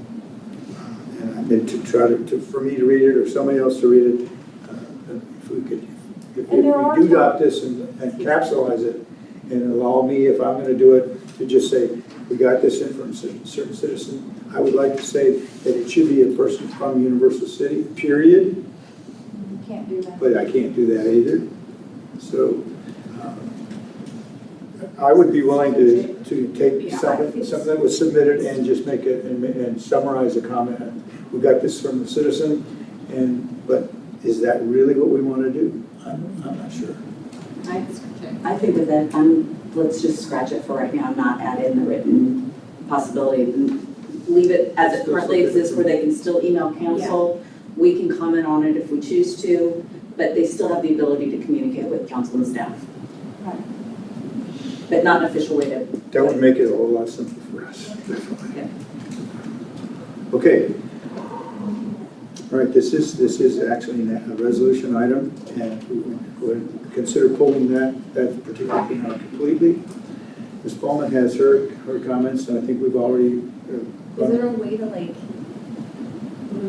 to get a new one back? I'm so sorry, but like, is there a way because she's, and then vote because it's kind of hard to, or just do it with new edits, or how would I do that motion, just so? We can send it out, clean it up, send it out to all of you, and then have it on the next agenda as a consent item. And if you want to pull it and change something on it, we can do it at the next meeting. Okay. I'm okay with that. Everybody okay with that? Okay. So we don't need to take any action at all on this tab at all. Table to the next meeting. Approved with edits. Yes, and we'll bring it back The up. motion would be to approve, It doesn't approve require the a second resolution reading, with but we'll edits put it that on the would be consent agenda. presented at the Okay. next council meeting. Under the consent agenda. Yeah. All right, I need that motion. Move to approve with the discussed edits. Okay. That's a motion and a second by Councilmember Bulman. All right. All right, I think we've had enough discussion, so let's call for the vote then, please. Councilmember Fitzpatrick? Aye. Councilmember Bulman? Aye. Mayor Pro Tem Goolsby? Aye. Councilmember Najarian? Aye. Councilmember Vaughan? Aye. All right, that's our last tab, so that concludes our meeting this evening. And Adjourn. unless there's any specific comments for the good of the world, we are now adjourned. I said 9 o'clock. She's ready to go home. No, that's why we moved the council. We need stuff to talk. Said it. 9 o'clock.